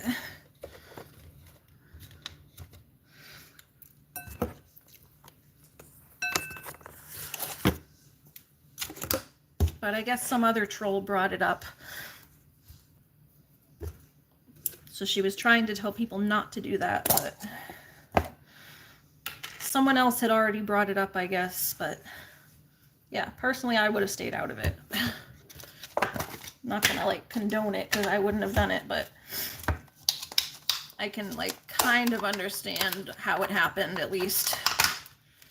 Ooh. All right, and here's my avocado. I've got guac. I've got some cheese dip. I got, oh, you know what I wanted here? Let's put this in a bowl and then I'll cook some peppers and onions. You just didn't want her to get actually hurt because he seems unhinged, even though I don't like Cass. You didn't want her to get hurt. yeah, I guess these trolls were trying to get people to actually contact him. I don't know if he's violent, but I guess you thought that she had a restraining order or whatever, that he was violent because she was in a women's shelter. So I guess Cassie clarified the other night that he wasn't actually violent. It was like a different kind of abuse, like locking her in the house and stuff. You tried saying something here. Let me scroll up a little bit. Did I miss your thing? Let's see. What did you say, kiddo? Let's go scroll back. Blue Moon. Oh, you always make me calm with your voice. I think I did see that. I just didn't respond to it. I apologize, kiddo. And you said hi to Blue Moon. Exactly, MJ. I got people in my real life I don't like, but I don't wish bad on them. Yeah, and I don't wish bad on Cassie either. Which is the whole thing of why I ever said anything. And I guess she didn't want me defending her, but it was hard to see someone you care about like just continually dig themselves into a social black hole because of the bullying behavior that she's now turning on me. So she's lucky that I'm not like all the other trolls. Because the way I've been treated hasn't been great. I could say a lot if I wanted to, but I don't care enough and I don't want to hurt her. Oh. Alright, let's get a taco bowl to put my taco stuff in, because then I'm going to use the same pan to make my peppers and onions. You don't like her, but you're not wishing hurt on her, unless it's you bitch slapping her. Alright, let's not threaten violence. She's going to take that out of context, too. She's going to think you're actually going to come and whack her. It's a joke. It's a joke, people.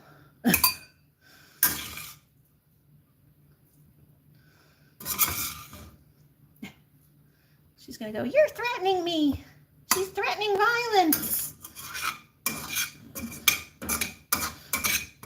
Oh.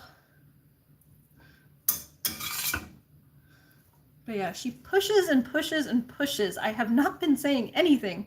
And she pushes and pushes and pushes. And then when I finally say something, tonight I'm like saying a little bit, still trying to be as respectful as I can be. I'm sure she's going to hop on live and say that this and this and this and have her stuff to say. So then now we're all harassing her and ganging up on her. When I'm just saying how I feel.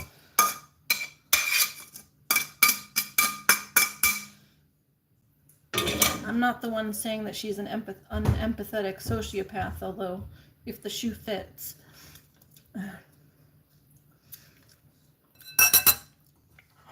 If the shoe fits, huh? Okay, so we got taco stuff. This does feel like it needs like maybe a little bit of salt, like salt and pepper or something. I just tasted it. Tasted like it might need a little bit of salt and pepper. So we got the rest of my onion here. I'm gonna throw that in. This cooking is taking longer than I thought because I started chatting. But yeah, oh, what was I talking about? I was talking about my therapist thing. I like got way off track. Yeah, I think the only reason she would have to believe that I wasn't going to therapy was because of like 5 years ago, more. Like 2018 or so, my initial therapist at Dartmouth left. I don't know if you guys have had this experience where they give you like residents. They're called like residents. And they're not like interns, but they're like doctors who are like doing like a short, maybe like year to 3 year stay at a hospital. And like they start like, they're like newer doctors that are like learning how to do different things. So they'll do like a residency in one specialty and then like change to different specialties or whatever. Or different hospitals. So that's what happened was they put me with this resident. And after like a couple of years she left because she was done with her residency. So I was left without a therapist. It wasn't by choice. It was not by choice, and I was actually really upset. So I don't know. That's what I don't get. I don't know why she thinks I'm not in therapy, because I was actually like upset when I was talking to her about how my therapist left, and it was like so frustrating trying to like get a new therapist, and then you have to like re-explain everything that ever happened. You know? Oh, hold on. Where's my pepper? Pepper.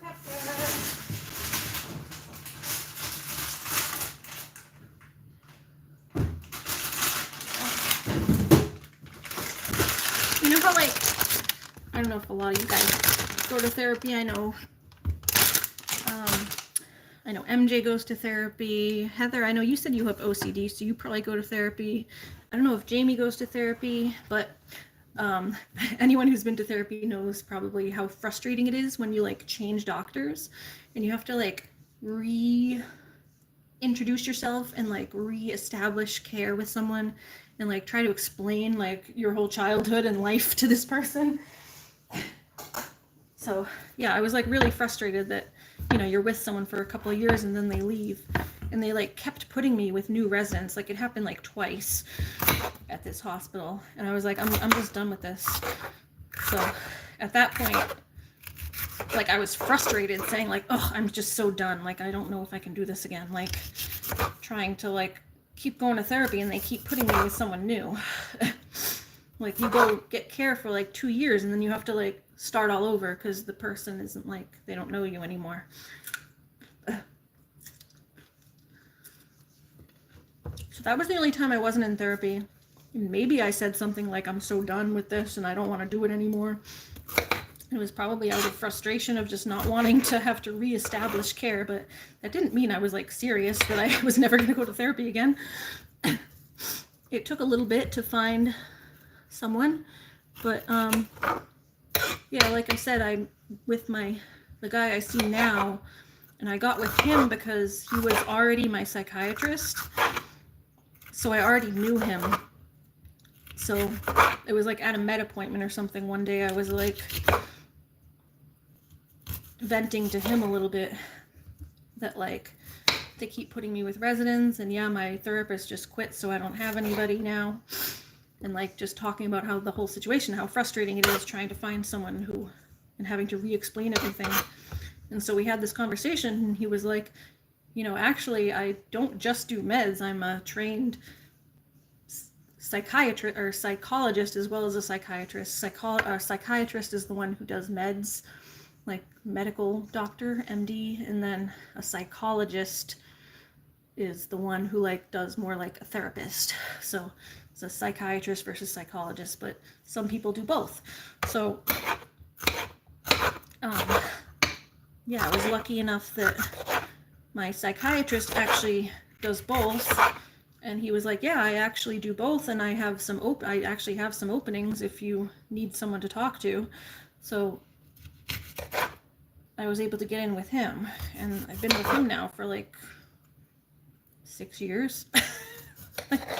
Like I haven't been not going to therapy. So I don't know, she likes to say everybody's not in therapy, and like I don't get it. Based on one conversation we had like 6 years ago where I was literally frustrated that I didn't have a therapist. So if I was that upset and frustrated that I didn't have a therapist at the time, do you think I would like not go and find one?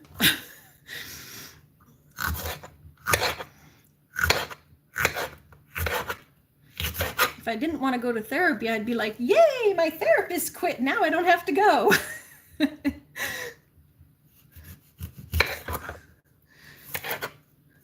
Not that therapy is always fun, but it can be helpful, so it's worth it. But yeah, I don't go every day because I feel like I wouldn't have enough to talk about. I'm just doing my own thing most days. I don't usually have a lot of drama. Ain't no drama. Just me and my animals, cooking food, playing in my garden. Have friends, have my doggy friends. We all good here. So yeah, here's some peppers, onions. Ta-da. a little bit of that. I should throw a few more peppers on, that way I can have leftovers, because there's like so much meat. There's so much meat that I'm gonna have leftovers, so we'll make some extra peppers too, so I don't have to cook more peppers next time. Okay. And then yeah, let's go throw, let's get a little pan so I can throw my things in the pan.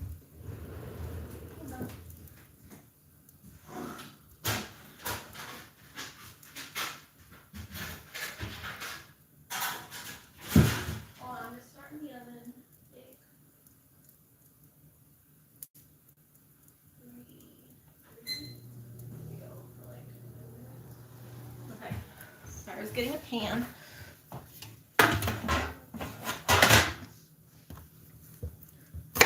Yeah, I actually like my therapist now. It was almost a blessing in disguise that my last therapist quit, because she was fine, but the guy I have now is great. He's young, I don't know, he's like probably a little older than me, maybe even the same age, I don't know. He looks around my age, and you know, just when they're dressed up all professional, they look older.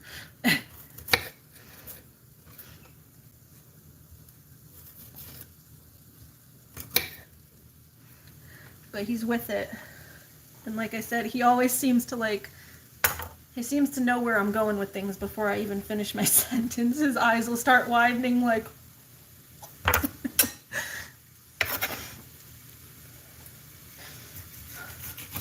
It definitely makes you feel seen and heard when someone knows what you're thinking before you're even there. I think that's probably the sign of a good therapist too, is like they know where your brain's going.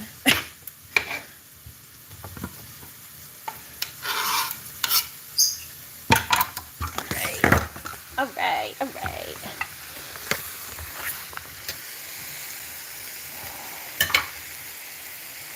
I don't know if the chat is lost. Nobody's saying anything. Sometimes my chat disappears. Let's see. Oh, yep. See, my chat disappeared for a minute. Sorry, I wasn't responding to anybody. My chat disappeared, but it's back now. I just refreshed it. So let's scroll up to where it was last.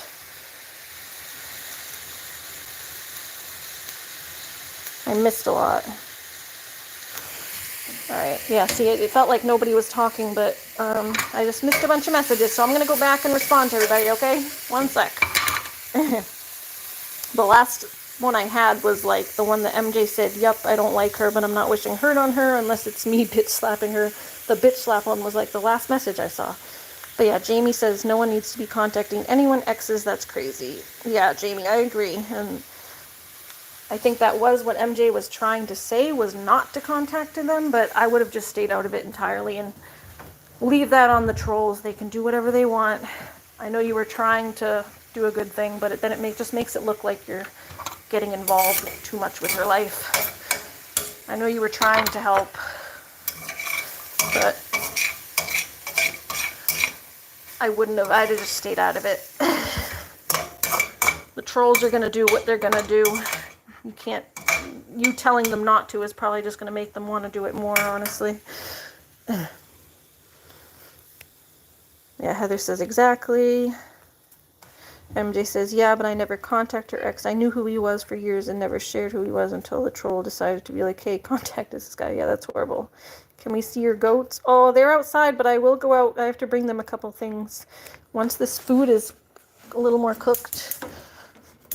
Hold on, I gotta turn that down a little bit. I do have to bring them. I have some stuff for them. Where is it?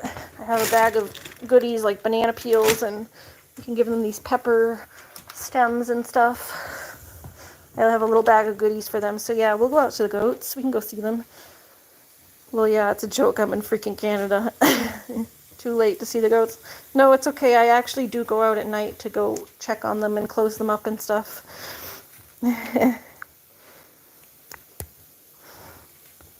How did you know anything about her ex, MJ? She mentioned she had an ex and was married, so I Googled.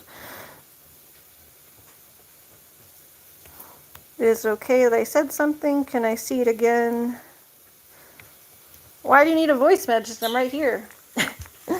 Here's your voice message. Hi, kiddo. How are you doing? How are you doing, kiddo? Yeah, I think curiosity killed the cat sometimes, MJ. You gotta keep those Googles to yourself. I get being curious, but I do agree. I do have to agree with that personally. I'd try not to, like, if someone doesn't want you to know something and you can't just ask them, I probably wouldn't go Googling it. I get, like, there's like an excuse that she's like a public figure now because she puts everything online. Oh. But yeah, in the future I'd try to stay away from Googling people that, if they don't want you to know something and you ask them and they don't want to let you know, then it's their personal stuff, I guess, you know? I don't do residents for therapy, only people who are planning on staying long term because it's always hard to rehash your whole history. Yeah, that's what annoyed me, and they would keep putting me with these residents, and so that's why I eventually just switched. I'm like, I'm not even gonna, they were gonna try to set me up with another doctor after the resident left, and I'm like, well, who are you gonna put me with? And they had like this other, they're like, oh, well, there's a new resident coming in, and I'm like, no, I'm not doing that. So that was like probably the conversation I had with Cassie, was when I was upset about that. And I was like, no, I'm not doing that. Like, I'm not going to therapy with this new resident because I wasn't going to go with another resident. Like, that's just not happening. Because then it just puts me in a position where 2 years go by and I have to redo the whole thing again. So that might have been the conversation, but that didn't mean I wasn't going to ever go get therapy again. It just meant that I had to go find somewhere else. It was just in that one place. It was at Dartmouth, too. It was just a different part of Dartmouth. It was like the Dartmouth Behavioral Health Ward, and I don't go there anymore. I go to their outpatient place. At their regular behavioral health clinic, they'll keep trying to put you with, if you go to Dartmouth's regular behavioral health clinic, they keep trying to put you with residents, and then the residents have like a doctor that oversees them, like the head guy, the head psychiatrist, psychologist oversees them, but then the residents are the ones who like actually talk to the patients. So like I don't really get to know the head guy. I'm getting to know and like have my conversations and build rapport with the residents, and then they leave. It's like I still have the same head doctor, but the person I'm actually talking to is not that. And so I would still technically have the same head doctor, but the therapist, counselor, they would keep changing on me like every freaking 2 years. And I'm like, no, I'm not doing that. So that's why I quit that place. But I didn't quit therapy altogether. I just stopped going to that place. It went somewhere else. So now I go to the outpatient place, and it's like in a different, it's not in the main, it's still part of Dartmouth, but it's not in the main hospital. It's like their adult outpatient treatment, whatever. Okay. A little more. Sorry, I'm scrolled back a little bit because I'm responding to old comments, so it's going to take me a minute to catch up, so I'm going back and responding to people. Let's see. You got a psychiatrist, not a therapist. Yeah, so I have both now because my psychiatrist is my therapist.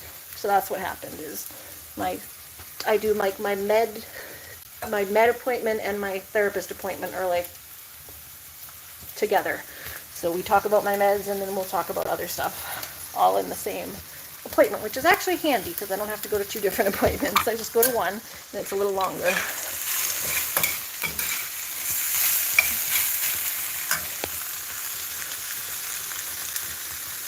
You have a therapist and waiting for the program that you want to do.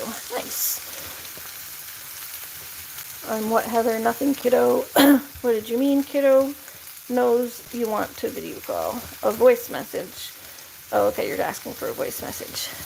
Like I said, hi, kiddo.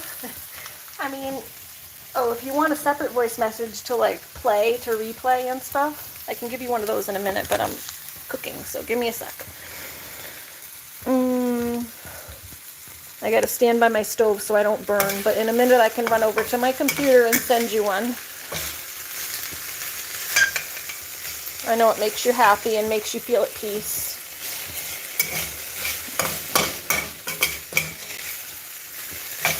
So you gotta give me a few because we're cooking dinner. It's late, it got late. You've had a therapist since October of last year, but you're on a wait list for a program that comes with a worker. Nice. Oh, like a health, like a home aid worker type of thing? I think I remember you telling me something about that they were going to try to get you, when, especially when you get into like your new housing, that they were going to try to get someone to come help you and stuff. That would be good. I need that too, honestly, because my house goes to shit when I'm not feeling good.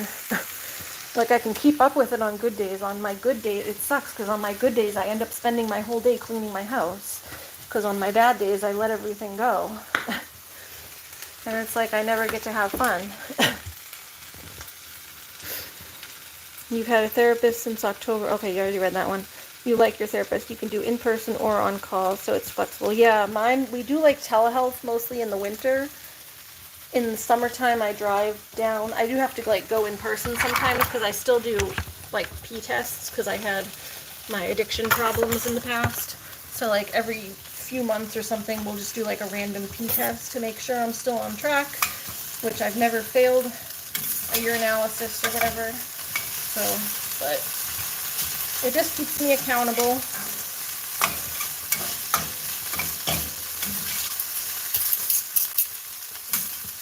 There we go. Yeah, it keeps me accountable, and then a couple of the meds I'm on too, like they have like a med contract, like a medicine contract, where you need to like show that you haven't been abusing it or whatever. Like the Adderall that I used to take was like that, and then the buprenorphine that I take as like a pain medicine is like that. There's like a couple of them that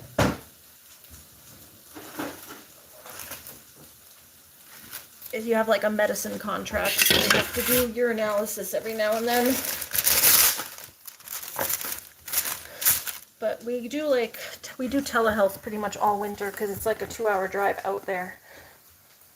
And he knows it's a pain in the butt in the winter and dangerous for me to drive that far. So he's very lax and lets me do telehealth all winter. And then in the summer, I honestly don't mind doing the drive in the summer. It's a nice drive. I get to go to the food pantry. I get to go to my favorite thrift store. One of my favorite pet stores is up there. So, and there's like a lot of hiking trails and stuff. So I honestly don't mind the drive in the summer most of the time, as long as I'm feeling okay. And if I have a day where I wake up and I feel like crap and I can't drive, then I usually just call him that morning and ask if we can switch to telehealth, and he's really reasonable.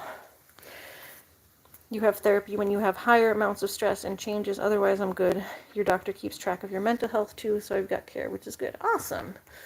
Yeah, we chat once a month, but like it depends. Like sometimes I don't have that much to talk about, so we just like have a very quick conversation.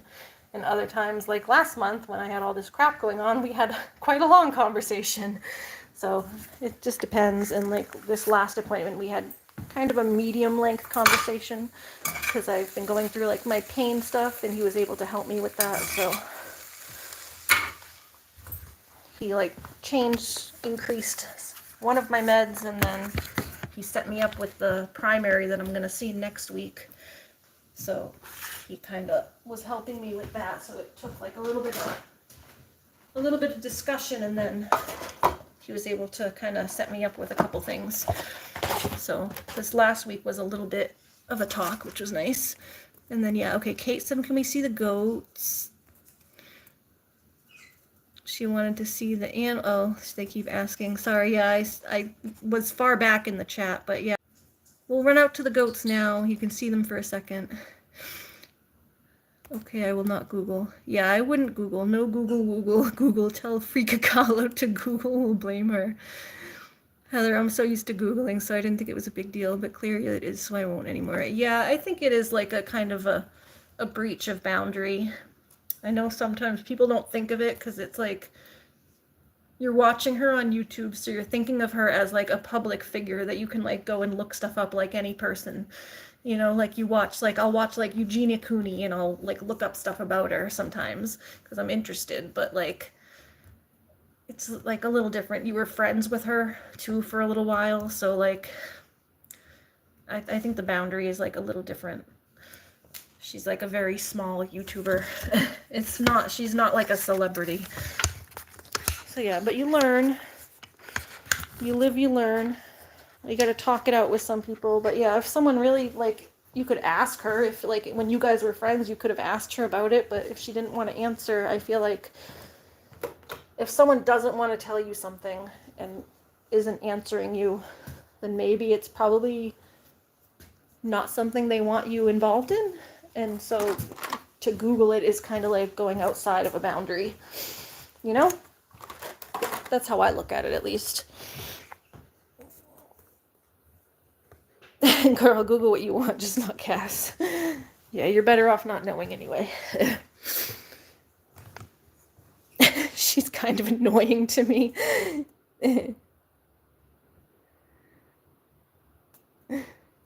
Mental health social worker. Help people, that's a long name. MJ, I love it. How many pets do I have in general? Kate asks. I have, let's see, 4 birds. I think I have 9. Sorry, it took me a second. I have 4 birds. These guys over here. I did used to have 5, but none of them were killed by my dog. Like I said, Pixie, my yellow bird, had a cloaca prolapse, so she's a girl. The female bird's Frightful is my only other girl now. I used to have 2 girls. Pixie Stardust was her name. She passed away over the winter, and she was trying to lay an egg. Are you standing on one foot? Are you standing on one foot? They've all been like sleepy cuddling today in the rain. They've just been having a cuddle day. They've been very low key.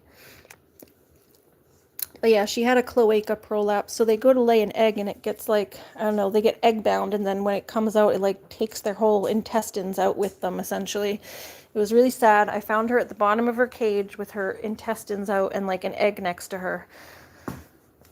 Ugh. Like, Cassie will complain that like people bring up things that are traumatizing to her with her pet's death and stuff, but it's not any easier for other people when you start saying stuff that like makes them have to think about their pet's death. But yeah, it wasn't because of Looney. Looney never did anything. She's like oblivious to the birds. She walks by their cage. She doesn't care about them. I don't even have the thing that I had to put in front of the turtle. I don't even have that here.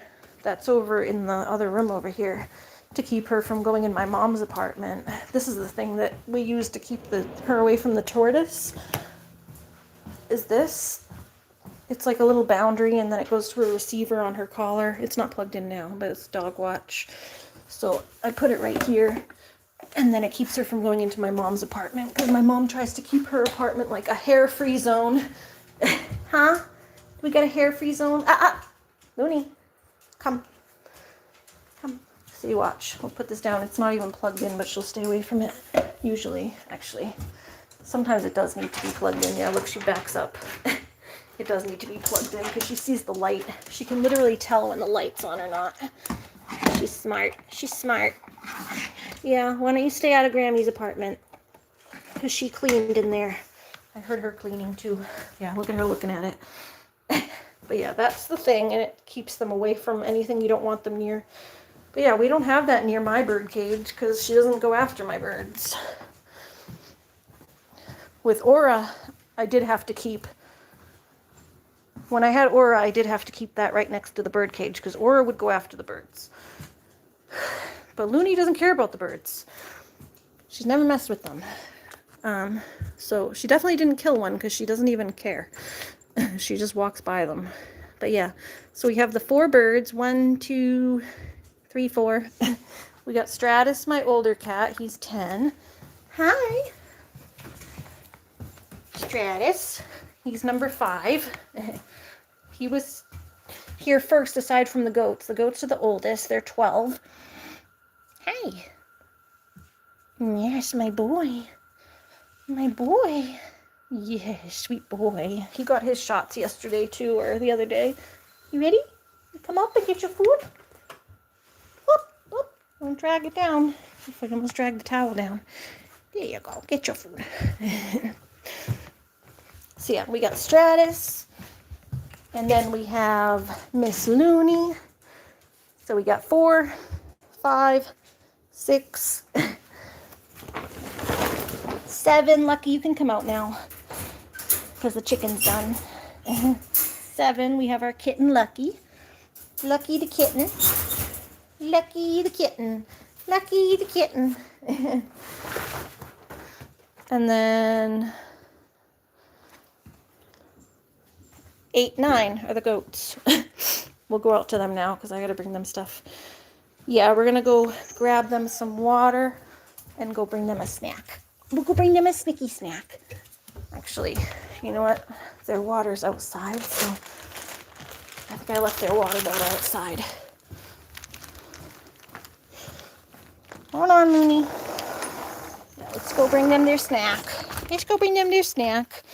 I do run out to them every night. Every night they get to get their snacks, and I make sure they still have water because in the summertime they drink their water a lot. Looks like they still have. Oh no, it's almost gone. It's a tiny bit, but not much. Hi. So yeah, here's the goats you've been waiting for, Kate.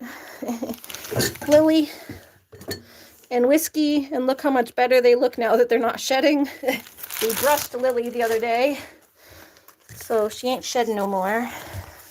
We brushed her all out, and then finally the shedding's gone. Hi. Here's Whiskey. Mr. Whiskey. And we put coconut oil on Whiskey again because he was getting a little dandruff, and that helped. His hair looks nice and thick now and black. See, no more dandruff on Whiskey. He just gets dry skin. He needs coconut oil every now and then.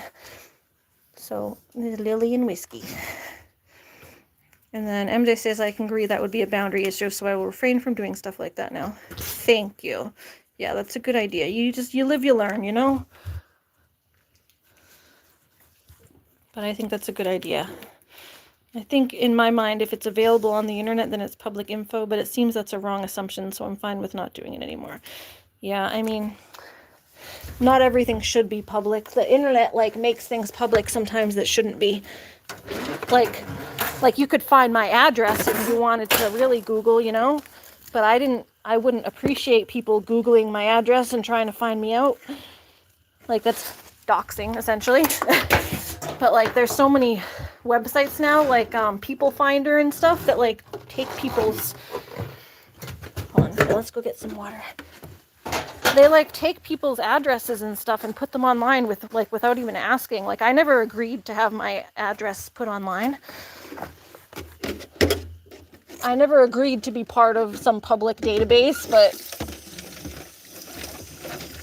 the internet websites just take your info and do stuff, so just because it's online doesn't mean the people online agreed to it. So people wouldn't want to be looking at it. Well, technically it is a public info, so anyone can look. Let's see. Anyone can look up, a lot of people look up people's divorce records or anything else, but just leave Cass but alone because she's not ever going to stop. Exactly. Well, I won't do it to anyone anymore. And yeah, Cass is in the past. Exactly. I just didn't think it was a big deal because it was publicly available info, and I figured they knew that it was easy to see info. And you're just a curious person. I know. Like I said, curiosity killed the cat. But yeah, I feel like if you want to know something about someone, at least someone that you know, that you can actually talk to, celebrities, you can't go and talk to them and ask them, really.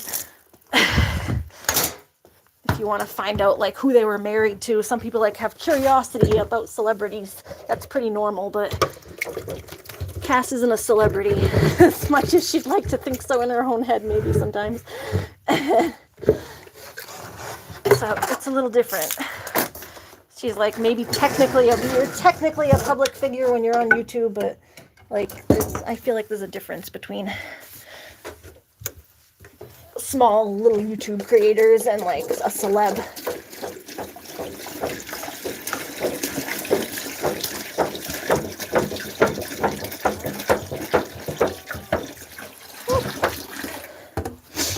And yeah, like I said, some stuff online is like the people don't agree to it being there. You're fine with apologizing. It's okay if I'm wrong. If I'm in the wrong on something, you're always about improving. Yeah, I think it's good to apologize just because you don't like someone or agree with someone.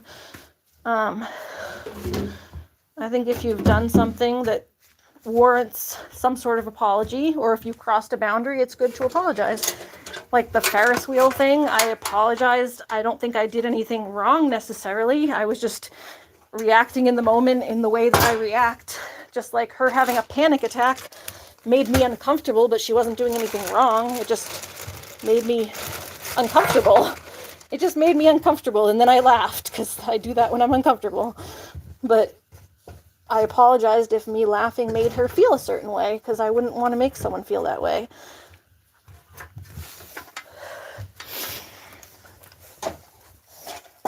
So you can apologize that you didn't mean any harm about it, but if it seems like you crossed a boundary, so you are sorry that you did that, you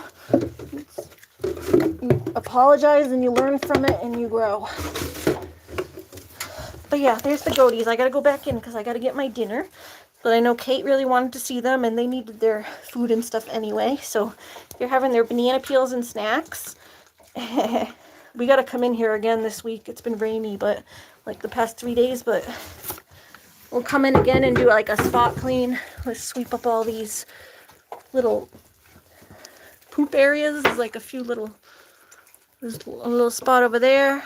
And there's a couple in the corner. They usually go in the corner, so we'll come and sweep out the corners and stuff. And then I do have more shavings, so we can put down some new shavings and stuff. But yeah, it's relatively clean in here. It still smells nice in here. But I'd like to keep ahead of it this time. It's easier to stay ahead of it in the summer than it is the winter, that's for sure. Yeah, let's get them some more. Hold on, I think there's a string. See, the strings sometimes just end in there accidentally. They just sneak. They sneak in there. Yeah, that's our trash. That's where the strings go. It's in the trash.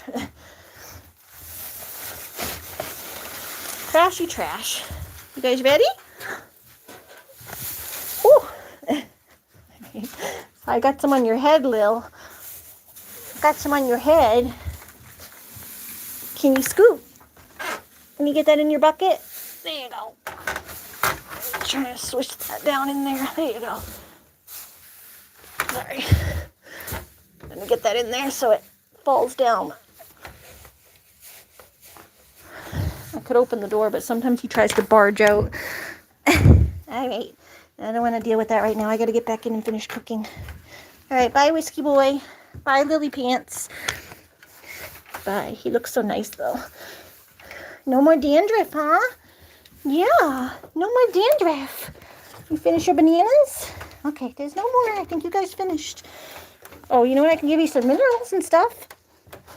Can you get some minerals? Here, you guys can have some minerals. Get you some minerals.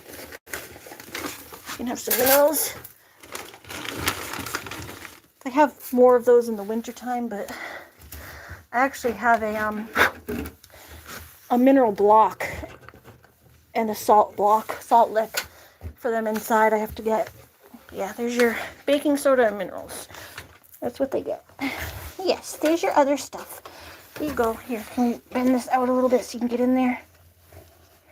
There you go. See? Yum, yum, yum, yum. All right, fresh water, everything good. Hey on me. All right, let's bring my bottle in. Yeah, they're good. Good, good, good. Here's the goaties. You do wish Cass would understand I'm not stalking her on any fake accounts or anything, because that assumption is what's going to keep it going between us. Yeah. She has like 1 million trolls. I don't know why she assumes that it's you. I don't have any fake accounts either. It's a pain in the ass to make a fake account. To like make a whole new email address. I'm like, I don't have time for that shit. I ain't got time for that shit.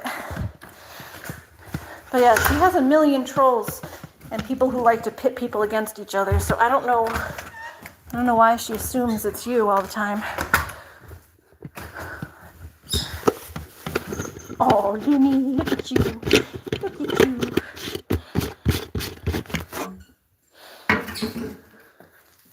And yeah, Kiddo says she needs a voice message, so let's go record a voice message for Kiddo. Glad we got Ari in our lives. She keeps us straight. Exactly, right? I feel like I have a good head on my shoulders. I'm not perfect, but I got my mom. My mom's a very logical. She can be a little uptight, but she's my mom's the type of person that always wants the best for everybody. She would literally, I think, she would give the shirt off her back for people. Like when I had a different friend that was struggling. Her mom was like a hoarder. So my mom let her move in to our house like rent-free when she was in like our 20s or whatever, so she could get out of her parents' house. And then when we were kids, we adopted. That's how I have my niece and nephew, is we like adopted. It's not a legal adoption, but we basically just took in as one of my brother's friends from middle school.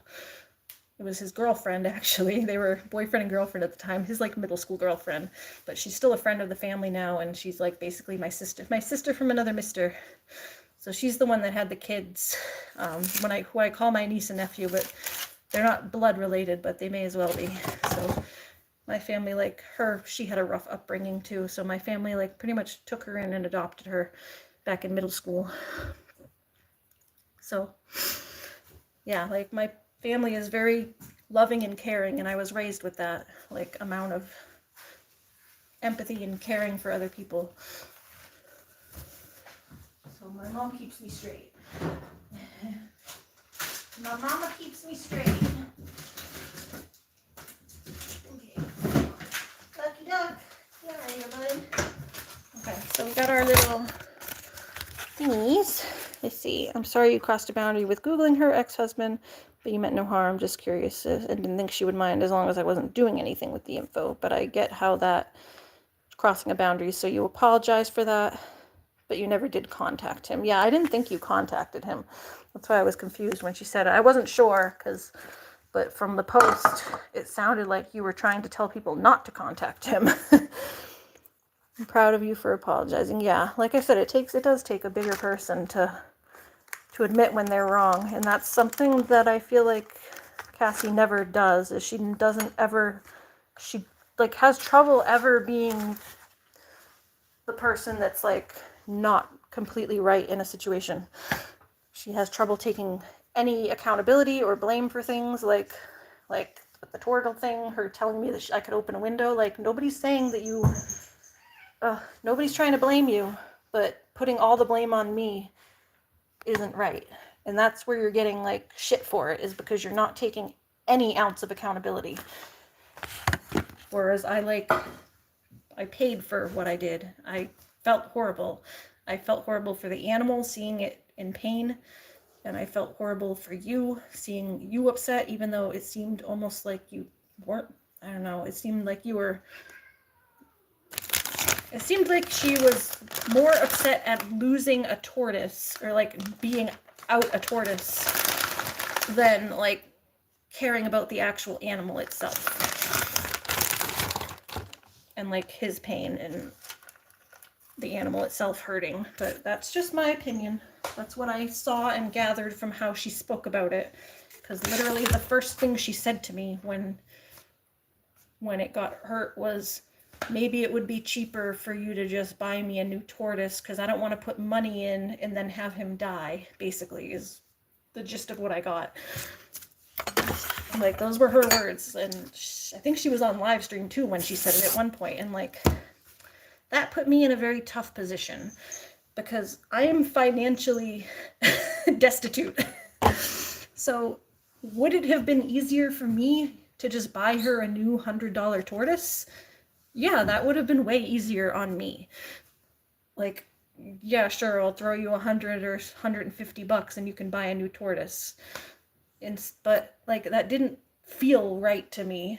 I wanted to, like, not, like, I couldn't believe she even, and I tried to justify it. Even MJ thought it was weird, and she was trying to, like, tell me that that was weird, and I justified it to MJ at the time, like, I was sticking up for her, because that's what I've always done.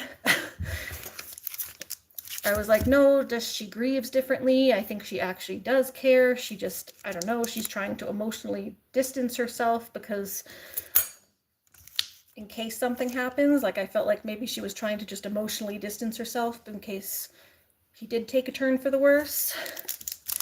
But, like, it's a fucking weird thing to say about your animal, that you wish you could just, that maybe I should just replace him instead of get him help when he's still alive. And that ended up being what she did. And, like, I'm not saying she shouldn't have a tortoise, or that, like, that sucks that that's part of it is my fault that what happened, but no. So yeah, I'm, like, throwing myself under the bus a little bit by even saying it, but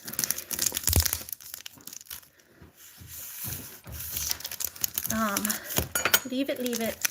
Yeah, I'm like, I threw myself under the bus a little bit by even saying it, and I'm aware of that. But it's still fucking weird. I'm sorry, it's weird to replace your animal instead of getting it vet care. And by the way, I never tried to say that she, like, had an outstanding bill, because this is what she said, was that I was spreading rumors about her, like, not paying a vet bill. That wasn't what I was saying. She took that out of context, I think, or just completely ignored what I said. She didn't have an outstanding bill because she didn't get the tortoise help. Instead, she gave it away to someone else. So it's their problem. So yeah, she doesn't have an outstanding bill because she made it not her problem anymore. She gave the tortoise away and got a new one. So she didn't pay the vet bills. What I was saying was she refused to pay a vet bill for her animal. Instead, she gave that animal away so she wouldn't have a vet bill. So not that she refused to pay it. There's no outstanding balance that she's, like, refusing to pay money.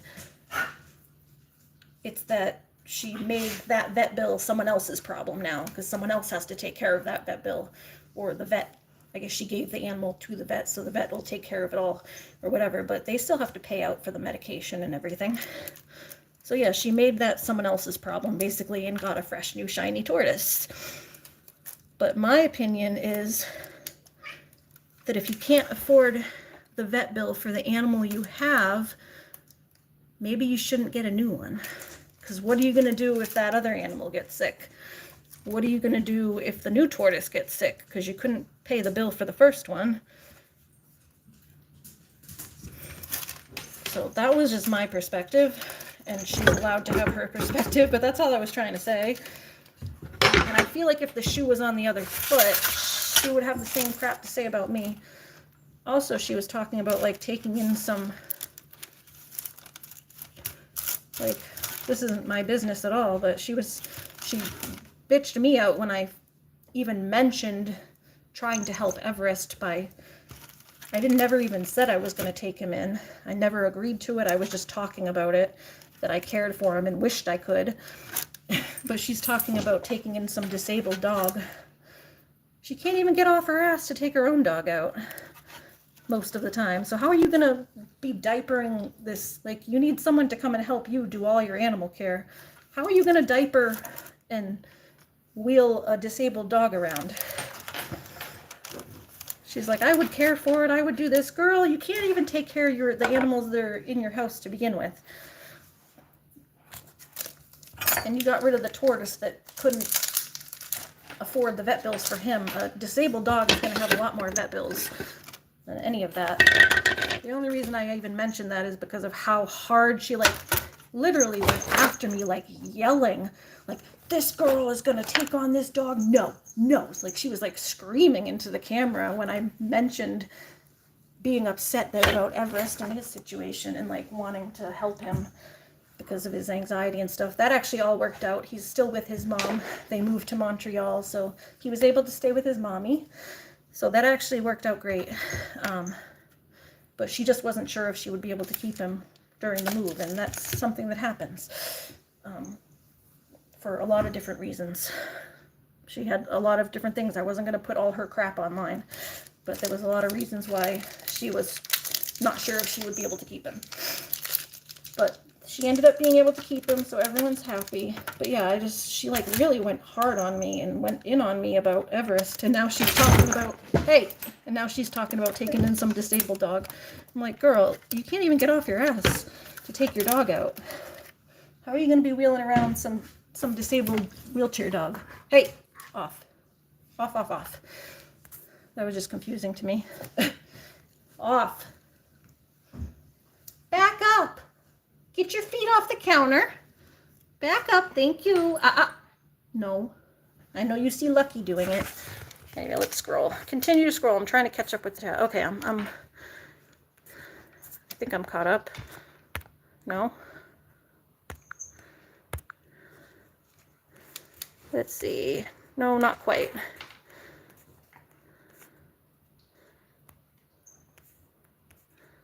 Oh, okay, here we go. MJ says, well, if I know something is wrong, then I'll of course apologize. I'm not perfect.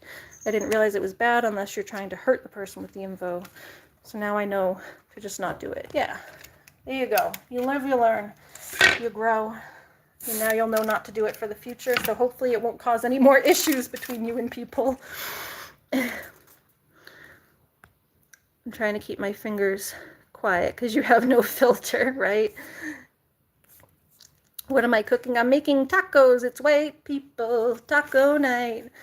Okay, Heather says, oh, MJ says good night. She's going to bed and not feeling well. And thanks for the info on boundaries with Googling. I appreciate it. No problem. Yeah, I mean, I'm not going to say I'm going to have the perfect boundaries either, but I try to learn. And I feel like my idea is at least somewhat about how things are is like a little more rational than some people's. Ugh. Love you, sis. I won't be far either. Yeah, I'm not going to be too much longer either. But yeah, we're making tacos. So here is I was grating some cheese onto my tacos. So we have these 3 little taco shells.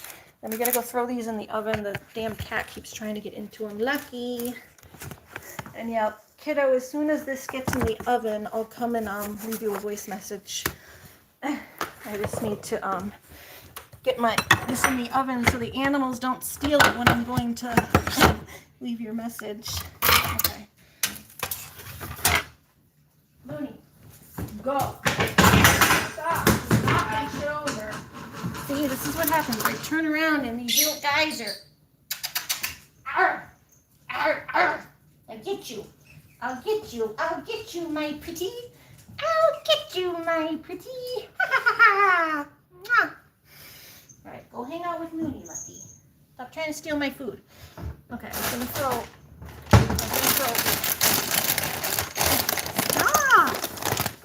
I was gonna throw a few extra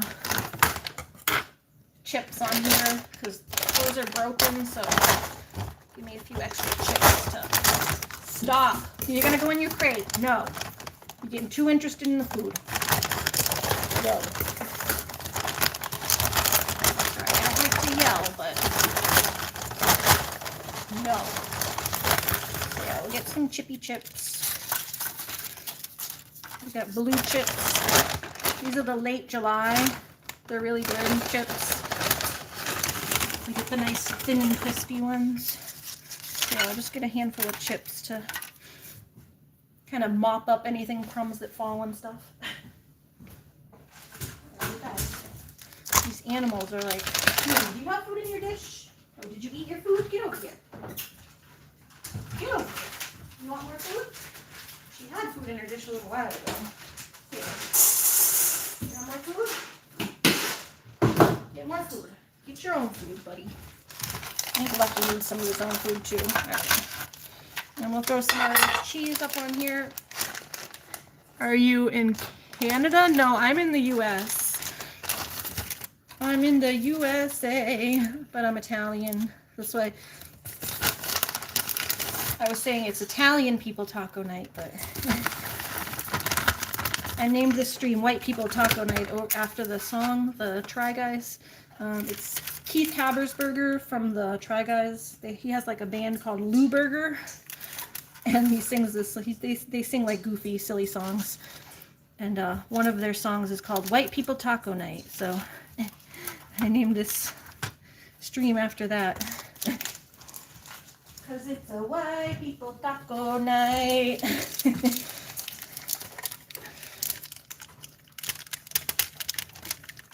Get more cheese, because cheese is the best. And then, okay, the other thing we need is the beans.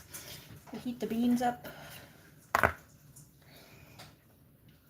just take a glob of beans and throw them on there.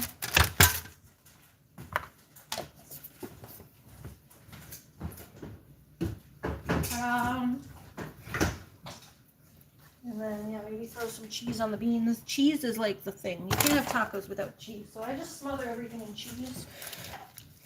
Smother everything in cheese. Yeah. Okay. Yeah, get some. Oh, hold on. It's like going on the floor. It's going on the floor.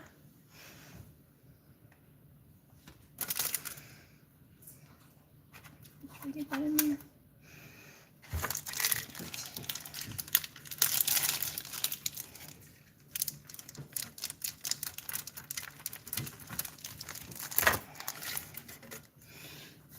But yeah, let's all remember who started this conversation though, because I know Cassie is going to probably go online now and say that I'm harassing her and saying all this stuff, but she's the one who started this conversation the past couple days.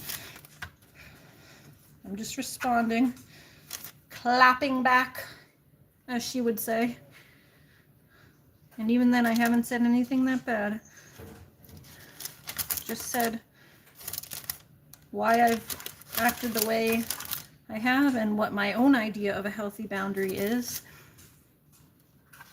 And I think maybe she should reevaluate what is abusive behavior and what is an actual boundary.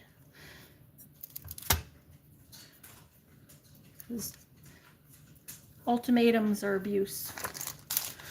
You don't give people ultimatums. You can make your own decision, but forcing other people to make decisions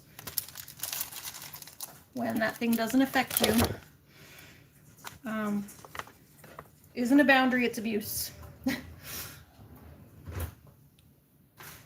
Because that needs to be like on a shirt. It's not a boundary, it's abuse. Alright, let's get some.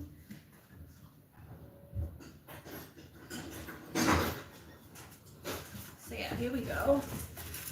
We're gonna get some foil and then I'll show you all the spread. Let's show you all the spread. Put a few of these things away. And we can show you all the spread, and then I'm gonna start heading out. Well, I'll leave Kiddo a message and then etc. So here we go. Let's see.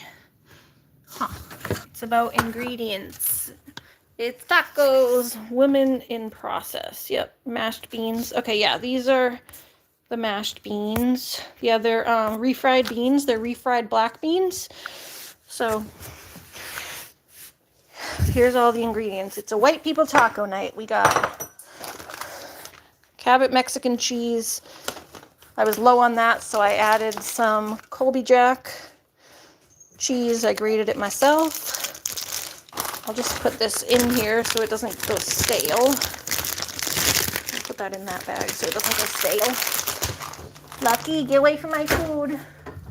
Ducky duck. The kitten loves the food. You're a little food thief.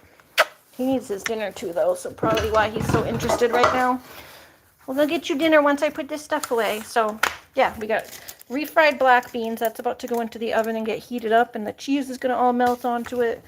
We got 3 little tacos with some cheese in them. That's all going to melt in there and get all great. Then there's some extra chips because the tacos were a little bit broken. So if they continue to break, I can use the chips to, like, scoop up what falls.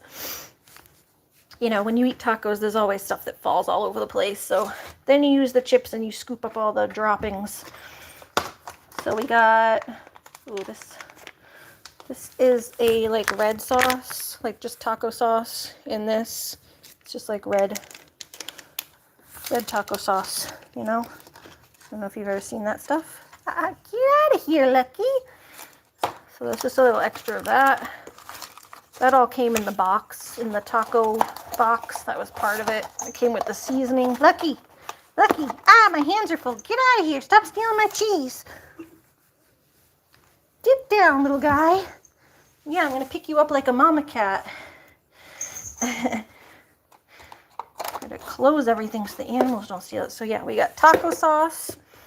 We got, oh, these backwards, that's why. We have queso. Usually kind of at the very end, you put all your stuff on and then you drizzle a little queso on top. We got guacamole, guac. So yeah, this has to go in the oven. Then we got peppers and onion. Let's go throw this in the oven to get heated up.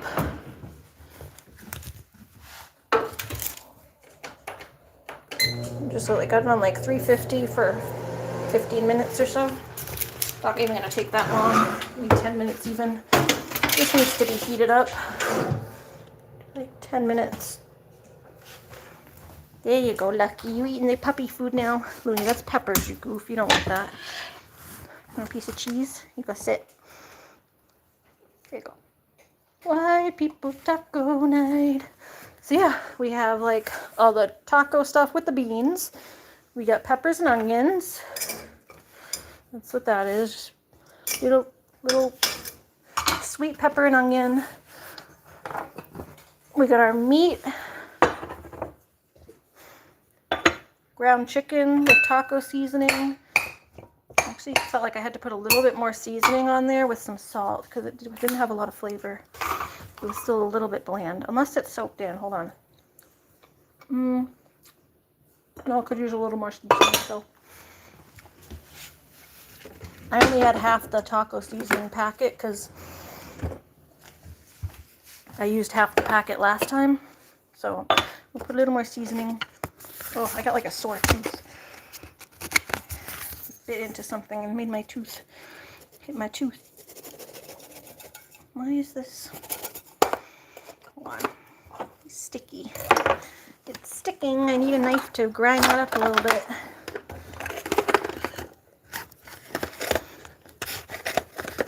Lucky! Get over here as soon as I open the meat. Lucky!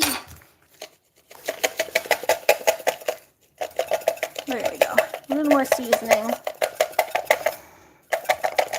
It's all like, it's hard to, it's all in big pieces. It's hard to like, Lucky, come on, get out of here. You're hard to pick up, Goody. Do I have to put you back in the crate? So yeah, we got the meat, we got the peppers, and we have tomatoes. I usually chop up a couple of tomatoes and stick them in there.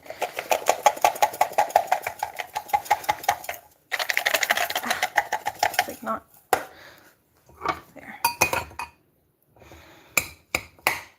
I'll chop these up a little smaller pieces too. They're kind of a little chunky.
I gotta chop this up a little more. There's like all big chunks are too big that they're not coming out. But yeah, then we have tomatoes and a little bit of lettuce. I had arugula, but that went bad. We're gonna give that to the goats tomorrow. Oh yeah, we got baby crispy greens. So then yeah, we get our lettuce, tomato, meat, peppers, beans, and then we stuff all the tacos and it comes out delicious. Mr. Lucky. Mr. Lucky Ducky. Anyone still around? Let's see. My messages keep, I never know if anyone's actually here or not, because the messages keep deleting, or like just, they don't.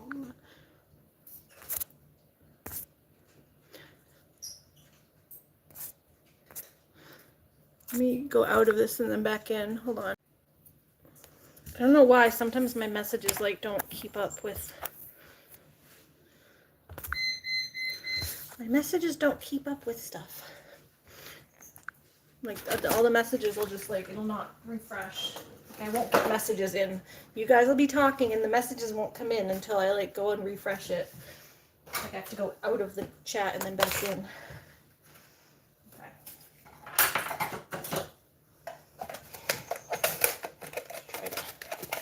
I wish this, you could like take this whole thing off. Yeah, I'm trying to just crunch up the seasoning a little bit more so I can get a little more seasoning in there. Ah, Lucky. Get your nose out of there. All right, come here. Come here, baby. Let's go get his dinner so he stops trying to steal mine. Lucky, can you stop trying to steal my dinner? Can you stop trying to steal my dinner? Look at you, just grabbed a chunk and started growling. He's very ferocious about his food. All right, let's go.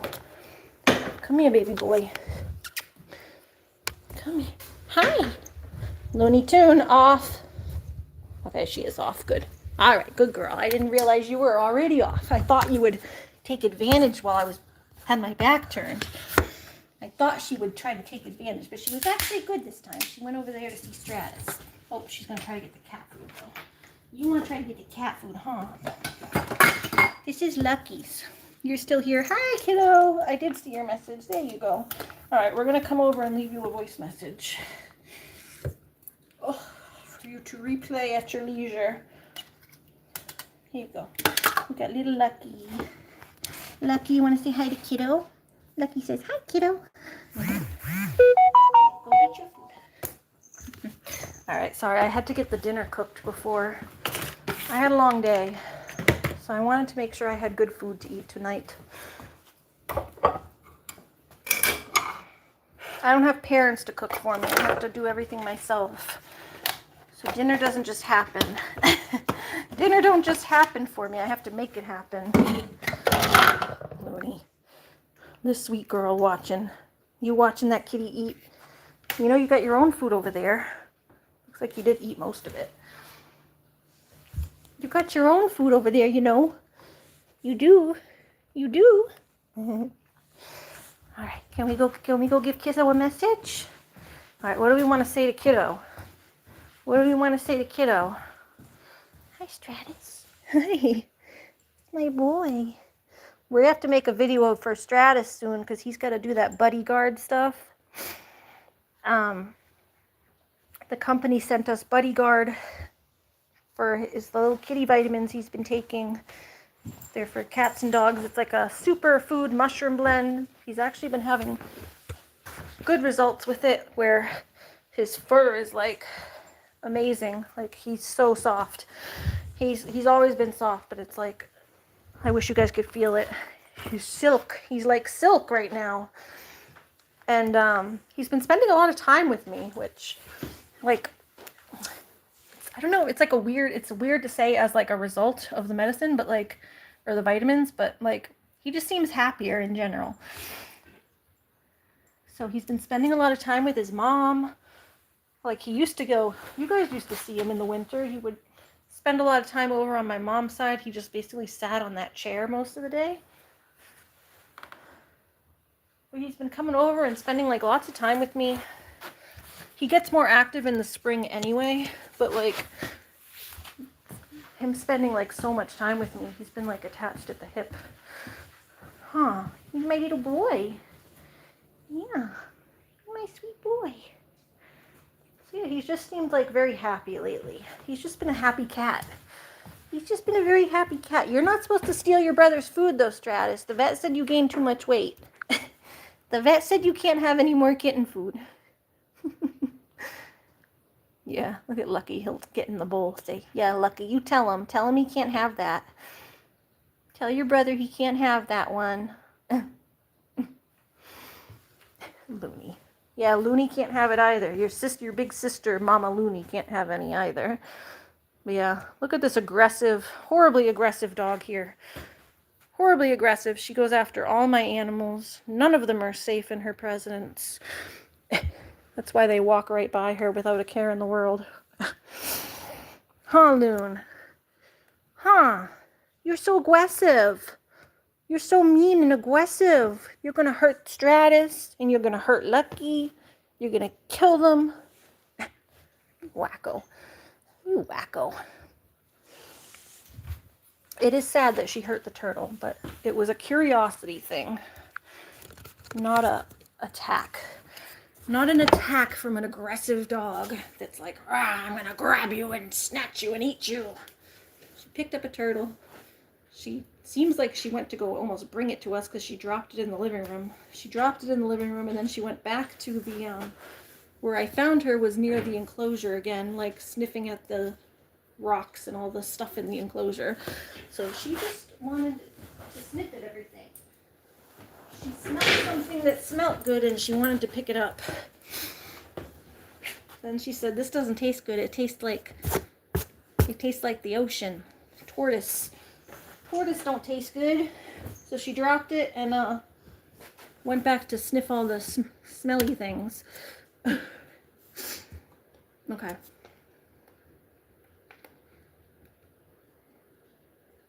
Alright, let's go leave a voice message for Kiddo here. Hi, Kiddo. How are you doing? Sending you a voice message for the night. So it's been nice talking to you in the chat and seeing you.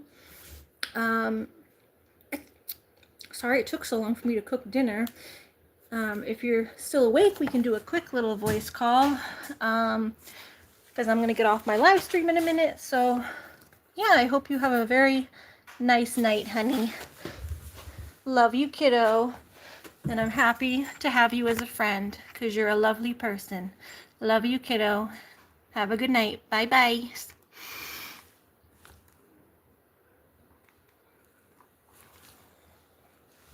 Looney Tune. All right, there's a quick voice message for you, and then I think this is done. Get out of the peppers. Get out of the peppers. This is almost done. So we'll just, how I like to end the voice or my live streams is just when I do a cooking stream. I don't like to eat on camera. I'm no Eugenia Cooney. I got my chub, but it's not about that. It's about, I just like to relax while I eat and sit down and not have to be like on display. I just like to be able to relax. So once the dinner is done, then it's like, I want to go sit and eat and chill, relax on my couch. I usually go and I'll watch someone else on live stream or a podcast or whatever. I go and watch my own thing, You guys have been watching me. It's time for me to relax and go and watch someone else. So yeah, that's kind of how it is. So I'll usually I'll go and set up the dinner and show you guys how it looks. I'll take maybe a bite and tell you guys how it tastes, and then I'm gonna go. So give me 1 second. I think the food here is about done in the oven, so I'll go grab that. Actually, it still has 1 more minute, so we'll cut up my tomato while I'm waiting. Get my plate set up. And then, yeah, kiddo, if you're still awake, I can do a very quick live stream with you, or voice call with you while you're, while I eat my dinner, but I would like to go and relax while I eat the rest of my dinner. So I can do a very quick one if you need that. I can do a very, very quick video call and show you all the animals, and you can say goodnight to everybody. Hi, Lucky. Lucky like really wants to be involved in dinner, huh? You really want to be involved in the dinner time? I just gave you your own food though. You just had your dinner. You need another one? Are you still hungry? We'll give him a second one if he's still hungry. He is a growing boy. You are a growing boy. Come here. Give him a second one. He's a growing boy. You're a growing boy. Here, I'm gonna go give this to him on my mom's side. Hold on, I'll be right back, guys. He's gonna go eat this over here. So he doesn't steal it.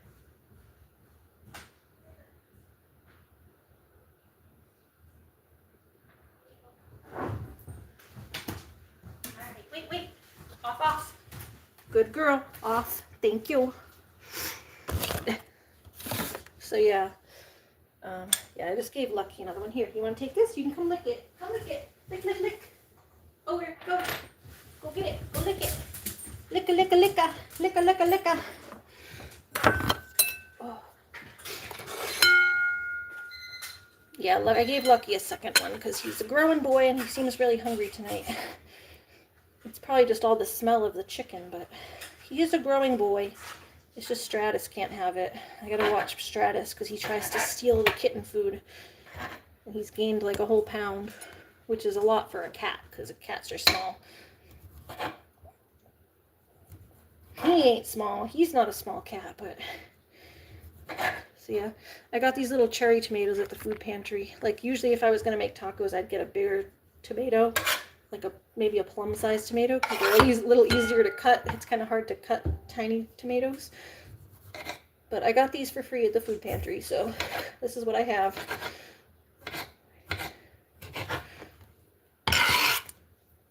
There we go. Yeah, with little tomatoes.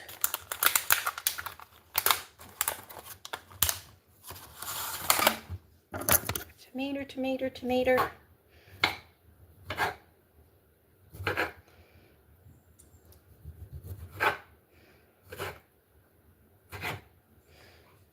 It's a white people taco night.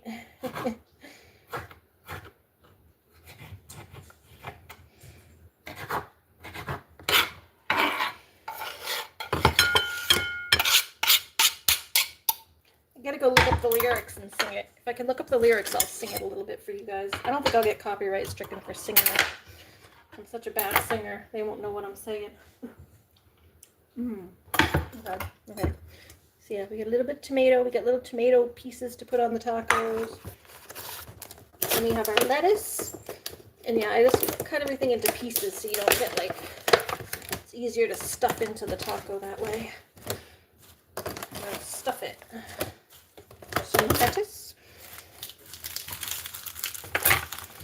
Gotta stuff it.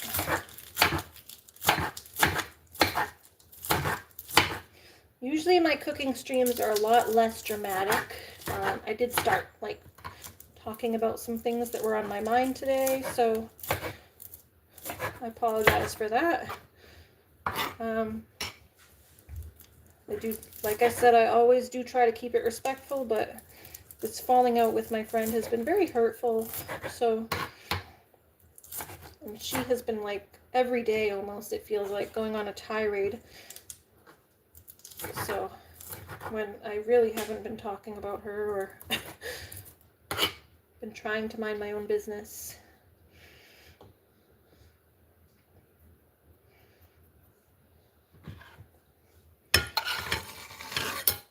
I got blamed for harassing her when I wasn't even on a live stream where I wasn't even there. Girl, I was at therapy. I wasn't even there. That's what got me. That's what got me like, oh my god, really? And then the Ferris wheel thing that she keeps going on about is like just such a gross misunderstanding of the context. Especially knowing that like that whole day I was like pushing you around.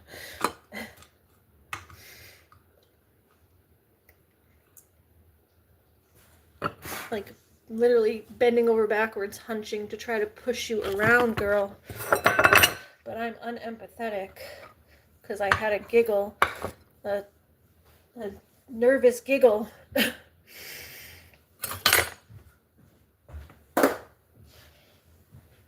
Ooh, so yeah, there's just been things on my mind, But she only cares about what's on her mind and her feelings, but she doesn't realize that she's literally been making me sick.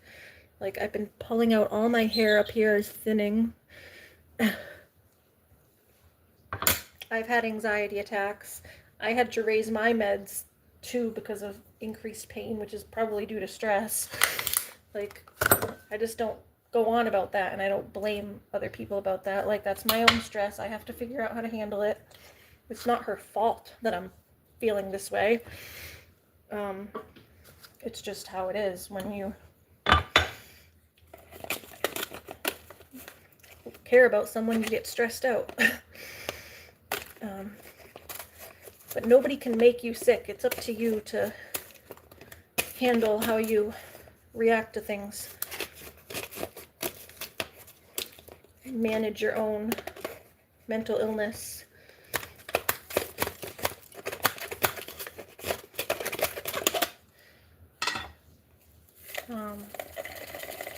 Things can be upsetting. Someone else's actions can be upsetting to you, and how they treat you can be, by all accounts, I would think not right, but it's still up to you what you do with that and how you react. And if you're going to make yourself sick over it, I've been really trying not to make myself sick over it. The first week to couple weeks, I was like literally gritting my teeth so much I was giving myself migraines. I've had increased migraines all month because my jaw has been so clenched, and like neck ache and stuff because I have arthritis. But that's not necessarily her fault. It's just kind of stuff that happens when you're mentally ill and you have issues and you don't know how to handle your stress. It's not her fault I don't know how to handle my stress. It's not my fault she doesn't know how to handle her stress. We're all mentally ill and we got to work on it. But the issue is she only cares about hers, and she'll blame everybody else for hers when she doesn't realize she's doing the same thing to other people. Or not, she's not doing the same thing, but she's having the same reaction. Other people are having the same reaction based on her behavior. I don't want to say she's doing it to me, because that's what she's saying, and that's not accurate. What I'm trying to say is like the opposite of that, so I don't want to use the same verbiage that she would, but if I was to use her verbiage, then I could say she's making me sick. Because I have been. But I'm not going to put my illness on someone else. That's not fair. That's not fair. Oh, smush, smush, smush. Okay. Yeah, I just was putting a little more seasoning in my tacos, but yeah. So yeah, I wanted to apologize for venting a little bit. Because I try to keep my streams pretty positive. Hi, Tricky Ricky. You're gonna beat you over there first. Oh, you sent me something on Messenger? Okay, I'll have to go look. Once I hop off here, I'll call you if you still want me to call you. Okay, but yeah, so yeah, I try to keep my streams positive, especially the cooking streams. Cooking is like my relaxation zone. Cooking and gardening are like things I really enjoy doing, that are like my de-stress, but maybe that's kind of made it easier for me to talk about it, about all the things that have been going on in my head, because I'm doing something that I enjoy and it's bringing me peace at the moment. So it makes it easier to kind of get into my thoughts. How was your day? It's actually been pretty decent. I had a friend come by. So Looney got to see her friend Duke the Pomsky. I don't know if you've met Duke. But yeah, Looney got to play with Duke the Pomsky. I got to hang out with my friend Erica a little bit. And I was talking earlier in the stream about how I've gotten some of my pain under control a little bit because of this wonderful Voltaren gel. And I'm working towards seeing my other doctor to try to get some of my other pain issues under control. So I don't want to get too hopeful, but because I always like get hopeful when I see a new doctor and then it turns out to be crap. But I'm trying to keep my expectations low, but I do have like a little bit of hope, I guess, which feels nice. We'll ride on that hope until Thursday when it gets crushed, but we'll enjoy it now while it lasts. Right, it's the positive things. I'm glad to hear. Thank you. But yeah, I've been talking a little bit just about some, I had a falling out with a friend like last month, and she's on YouTube. She's been kind of like going off, like literally almost every day, like bashing me. So I was venting a little bit about that here while I'm cooking, but that's what I was just apologizing for, because I try not to put negativity out into the world, even though I've tried to still be respectful. Because I don't want to, I don't think it's right to blame others for your problems. So, yeah, I've been trying to be respectful still, while also voicing my own way of looking at things and why our friendship didn't work. Because I think we have, like, it's become clear that we have vastly different ways of looking at things, where she takes like the context from one little moment and like makes everything about this one piece of context without the full context. So whereas I try to look at the bigger picture of things. And oh, this cheese got burnt a little bit on here. The chippies got a little, not burnt, but they just got a little overdone, but that's fine. We can redo them if we need to. But yeah, so some people sadly have nothing better to do than antagonize for attention. Yeah. And what's weird is, well, not weird, but I guess what's funny is she's been already going at me all week, like bashing me online, and she said I had no empathy and basically implying that I'm a sociopath or something. So she's been going at me all week. I haven't said anything. I've been over here doing my own thing, but now that I've like finally said something, because she's been like pushing and pushing and pushing and pushing and like constantly, it's like someone constantly like just ripping at your heart all week, because this is someone I was friends with for literally 10 years. It's an in-person friend, but she also has a YouTube. So it like hurts a lot more than like just like a stupid internet relationship. It's not that, it was more than that. But you know, when someone like constantly pushes at you, and then when you finally like say anything, even like you know me, I've been very respectful. If you go back and watch the rest of the stream, you'll hear I haven't said anything too horrible, and I've tried to maintain respect. But what she's going to do is she's going to go on and play the victim now, and she's going to go live and probably say that I'm harassing her now because I finally talked about my own feelings about how I've been being attacked. It's like, you can't win. You can't win. But she's already been like, she's gonna like be like, I have to talk about this because she's been doing this to me. And it's like, no, you were already talking about me. You were already bashing me. Like, for this whole past month, you've been bashing me. So it's like, I finally said one thing. Finally said one thing. But yeah, she's gonna go and make herself out to be the victim because that's how she gets off. She likes to be a victim. I don't want to be a victim. I feel like being a victim is like lame. But she enjoys it. She enjoys being a victim, I guess, so. Okay, here we go. So let's get our taco. They got a little overcooked in the... I've been trying to do too much. But, see, we get our taco shell to kind of crack them to get stuff in. That's why I got so many extra chips, because I knew it was gonna... I knew they were gonna all crumble up. But yeah, so... Got our tacos. Got our taco shell. Like I said, I had to break it a little bit because it was... The cheese got too hard that it wouldn't spread apart. Okay, so we get a little bit of meat. But yeah, so I do apologize for even talking about it at all, because this ain't that kind of stream. I like my cooking streams to just be peaceful. That's all it takes. I call them kind of people narcissists. Exactly. That's what I was saying. It's toxic narcissist. It's narcissistic abuse.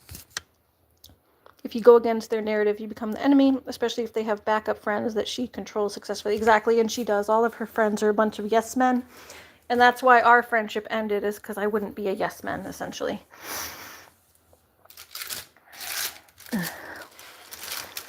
She was trying to make me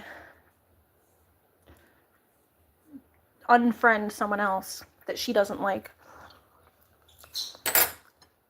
She doesn't get along with some other person. And she was trying to make me... I'm like friends, like it was like mutual friends. She was friends with this person to begin with. I became friends with them, and then her and this other person had a falling out. And she wanted me to like have a falling out too, just because she had a falling out. It's like, just because you don't get along with someone doesn't mean I'm gonna instantly also not like that person. Okay, so we got our peppers. That's the refried beans I just scooped on there. Then we got some tomato.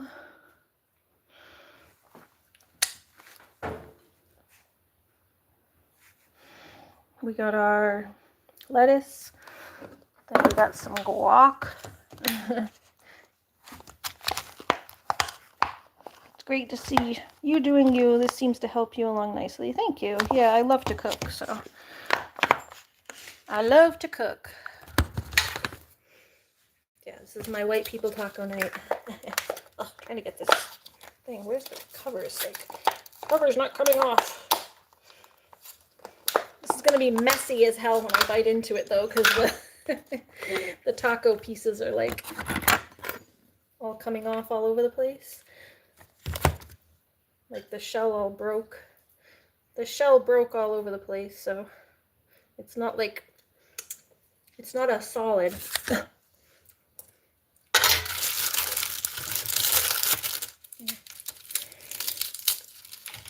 Get this piece too. Yeah. And then, so we got guac on there. Now we get a little bit of queso. We really do this up. Queso.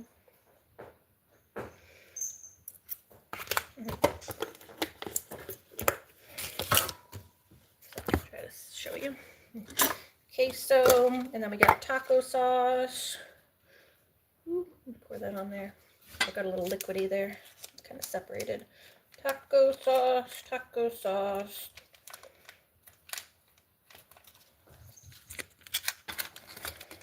Okay. Let's put the, whoop, sorry, phone fell over. My kitten's trying to come over here and steal stuff again. Mr. Kitten, Mr. Kitten. You have disabilities also, so you have a very limited income, which restricts what I can do. Yeah, I'm the same way. I don't have income at all. I get like $300 a month to live off of entirely, so I feel ya. But my tomatoes came from the food pantry, and so did the guacamole. It was like going bad a little bit in the middle, but I just go around the edges. It's good on the bottom, so I just cut off the top.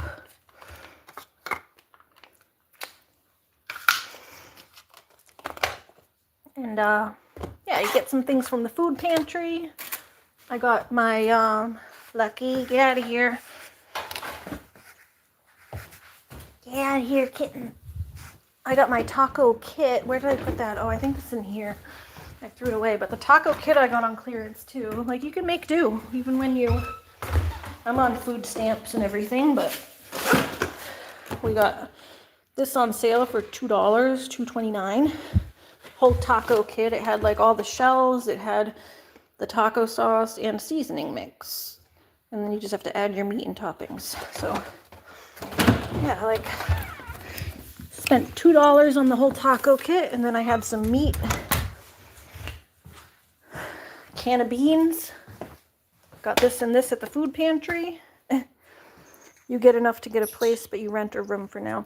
Yeah, well, I live like with my mom, so I do pay rent. I pay $600 in rent, and then I have like $300 to myself. So I get like technically $900 a month, but I pay most of my money to my mom for rent. So I get my little apartment, but it's an in-law apartment after my mom. So that's why my mom's house is over there. Like, this is my mom's house over here.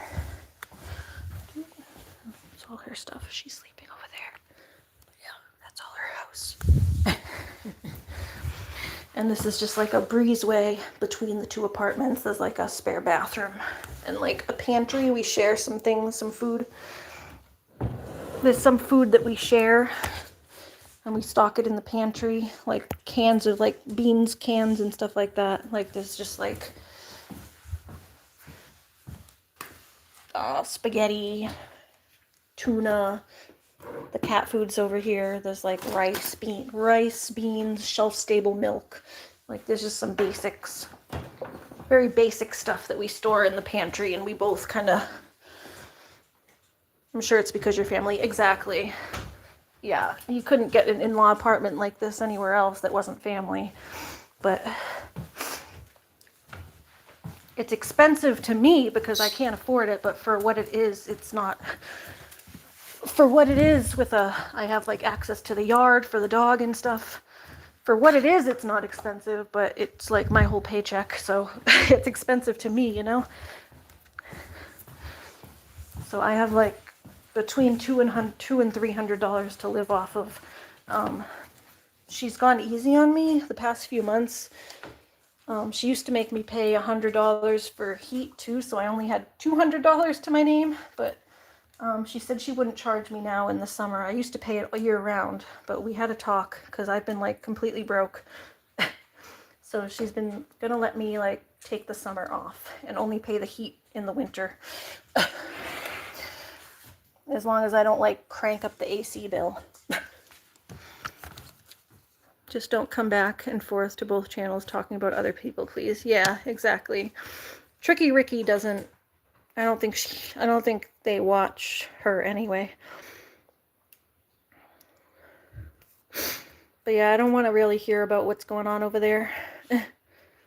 You stop by, like the stream, but if I don't vibe, I'll leave. But most of the time, like for her. Nice. Tricky Ricky, wasn't you on Cass's? Oh, were you on Cass's live? I don't know. I don't think I've seen you on Cass's live. I think that was someone else.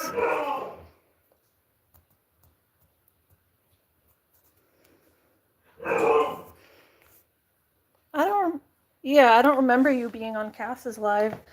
I think there was someone else that had like a different sign, a similar name, like Ricky. It was like a different Ricky person, but it wasn't Tricky Ricky.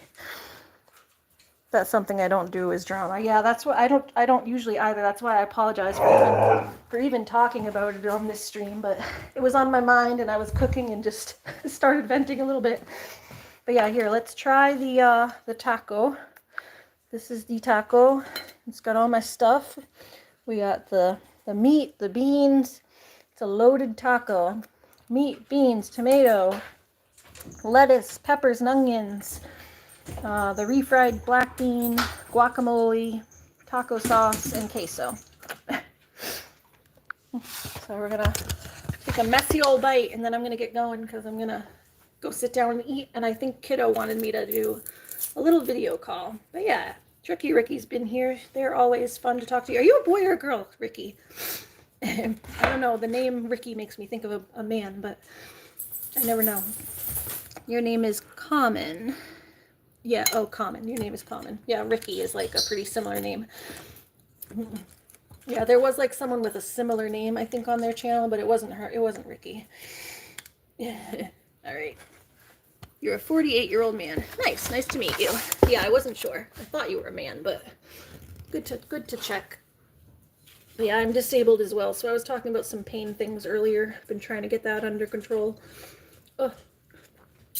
We have a lot of disabled people on my channel because I'm disabled and like attracts like. Okay. Yeah, it's already messy. It's already messy. Let's try to get this without it exploding all over the place.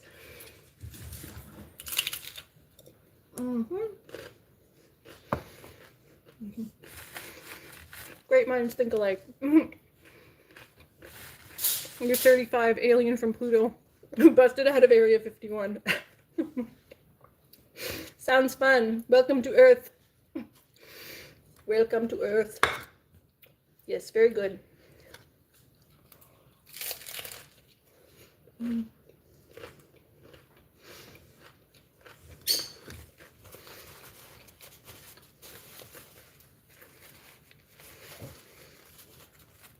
Very good. I wish I could share. But yeah, I got lots of leftovers now, so I'm gonna have tacos for the week. Because I have like a whole bag of chips. So like, that was the last of the actual taco shells. But I got chips. And sometimes you can just, like, if you're hungry, you can just make like a taco salad. You dip some chips in there and throw some of the beans and meat on there and whatever, lettuce. And then I think I have a wrap too. I have like wraps. So you can make like different little variations on the tacos with all the ingredients over the course of the week, because I made like a giant thing of meat. So it's good.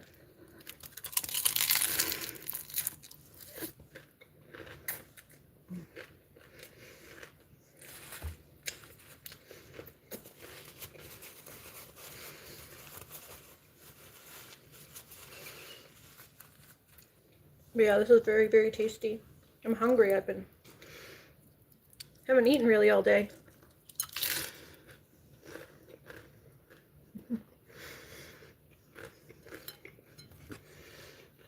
Everything's falling in the dish. But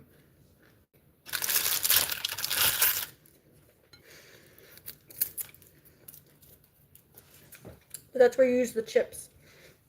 Remember I said I heated up the chips. You get the chips and you go and scoop up all the fallen debris.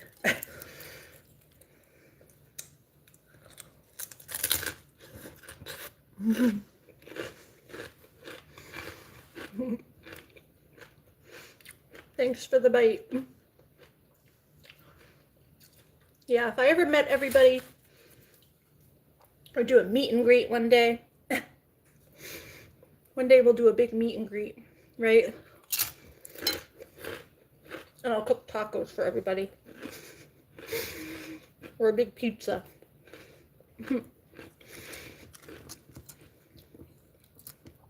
I love to cook for people.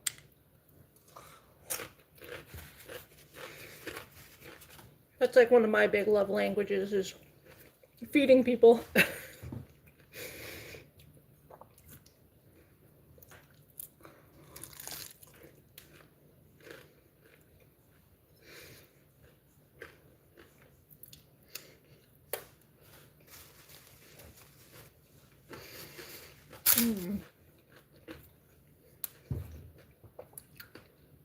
The beans are like what always does it. They like really make it come together. It's just like a texture thing. You get that soft little smushy beans. It's the black beans there. The refried beans they always do it for me. They make my insides happy. Okay. All right. So that's it. We just ate one. There's a couple more left. And then chips. They got all stuck together because the cheese on this side melted a little too much. It got like too hard. The cheese inside those is fine. Kinda. It's not brown, at least. It just made them kind of stick together. But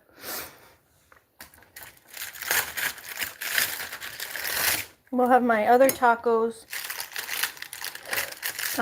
We'll have those off camera. I'm going to go sit down on my couch and eat.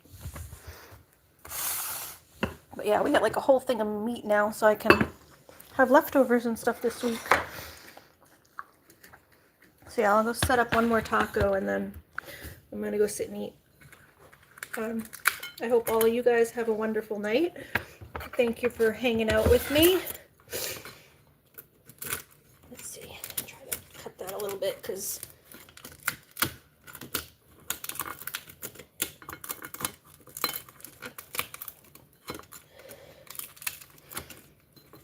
there we go. Yeah, I just got the cheese made it stick together like glue, so I had to take the part of that off, and then I'll just use the chips for the other side.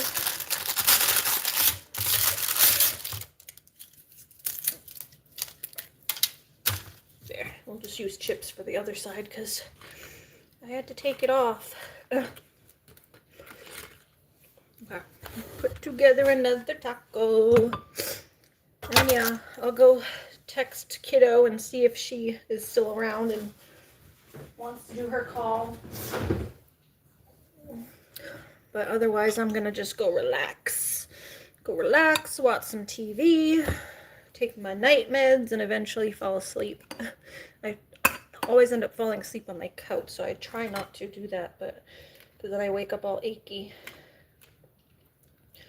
So I'll try to get up and go to bed and then fall asleep. But yeah, I end up eating late because I'm always doing other things. My friend came by and then I had like other cleaning to do a little bit after she left. So it was like almost 8 o'clock by the time I got into the kitchen. Okay.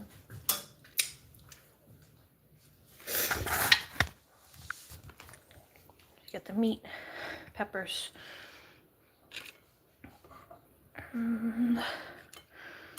Tomato.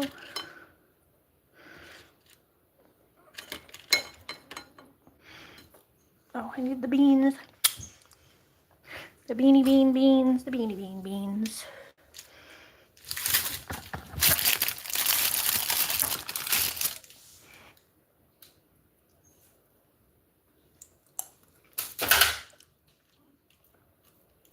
Oh, smushy beans. There we go. Here, let's put the tomatoes on there so they don't fall off. You can kind of smush them into the beans.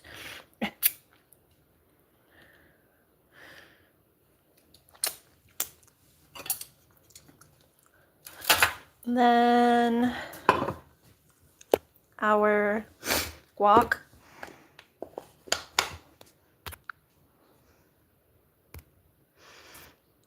I don't know if anyone thinks for the bite is the last thing I saw, so if people are talking, it's not that I'm ignoring you, just sometimes my messages don't show up.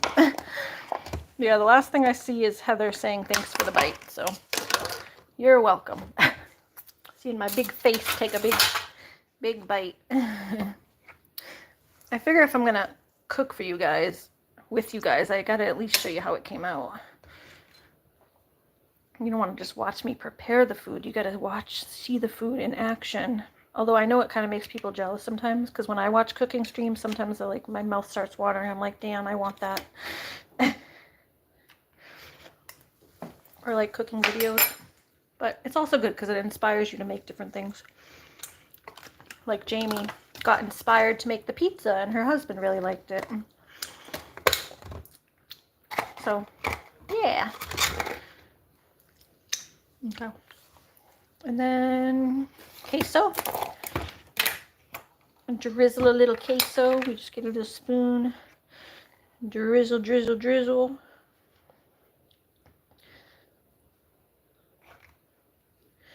Drizzle. There you go.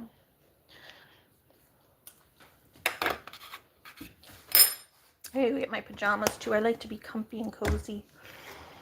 Comfy and cozy. I think that's probably the last taco for now. I don't know if I'll finish that one.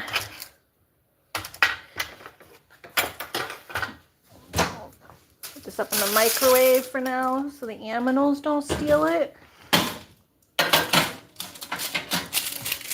Where is my fork?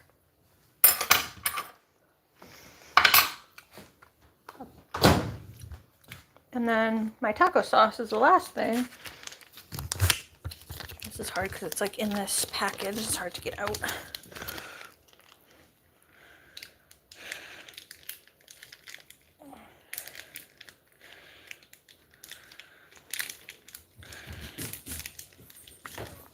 Hi, Loon Tune. There we go. All right, there's my taco sauce. Taco sauce.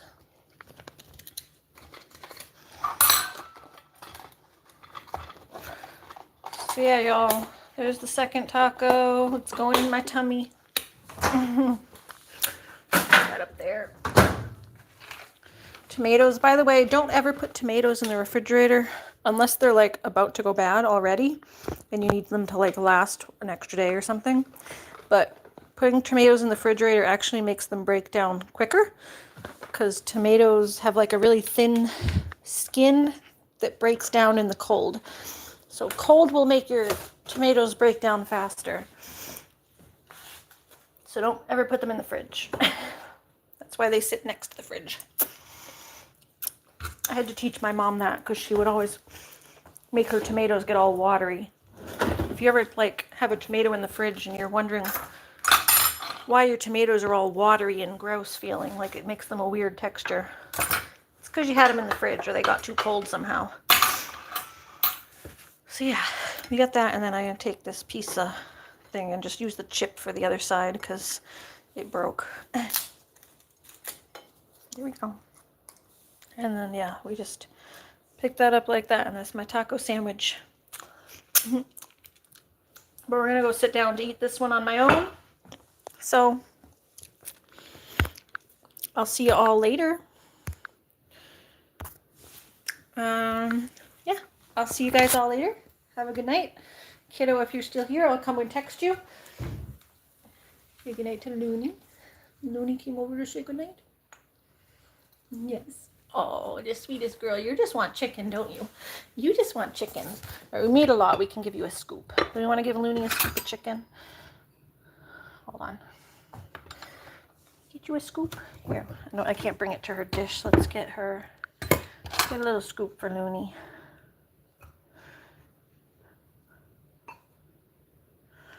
Make sure there's no onions in her piece. There you go, Loon. I did make a lot, so. Yeah, so you can go sit. Good girl. Wait. Wait. Mama said wait. Wait. Wait a minute. I know I was picking this up. Wait. Loon, sit. Sit. Sit. Wait. Wait. Okay. Go ahead. There you go. Good girl. I confused her. I went to pick this up. There you go. Mommy confused you? Yeah. There you go. Yum, yum, yum. Yummy chicken. Looney gets a bite too. Just the chicken. She doesn't need peppers and onions and all this stuff. But yeah, everybody have a good night. Bye-bye. There's Stratty over there. Stratty says goodbye too.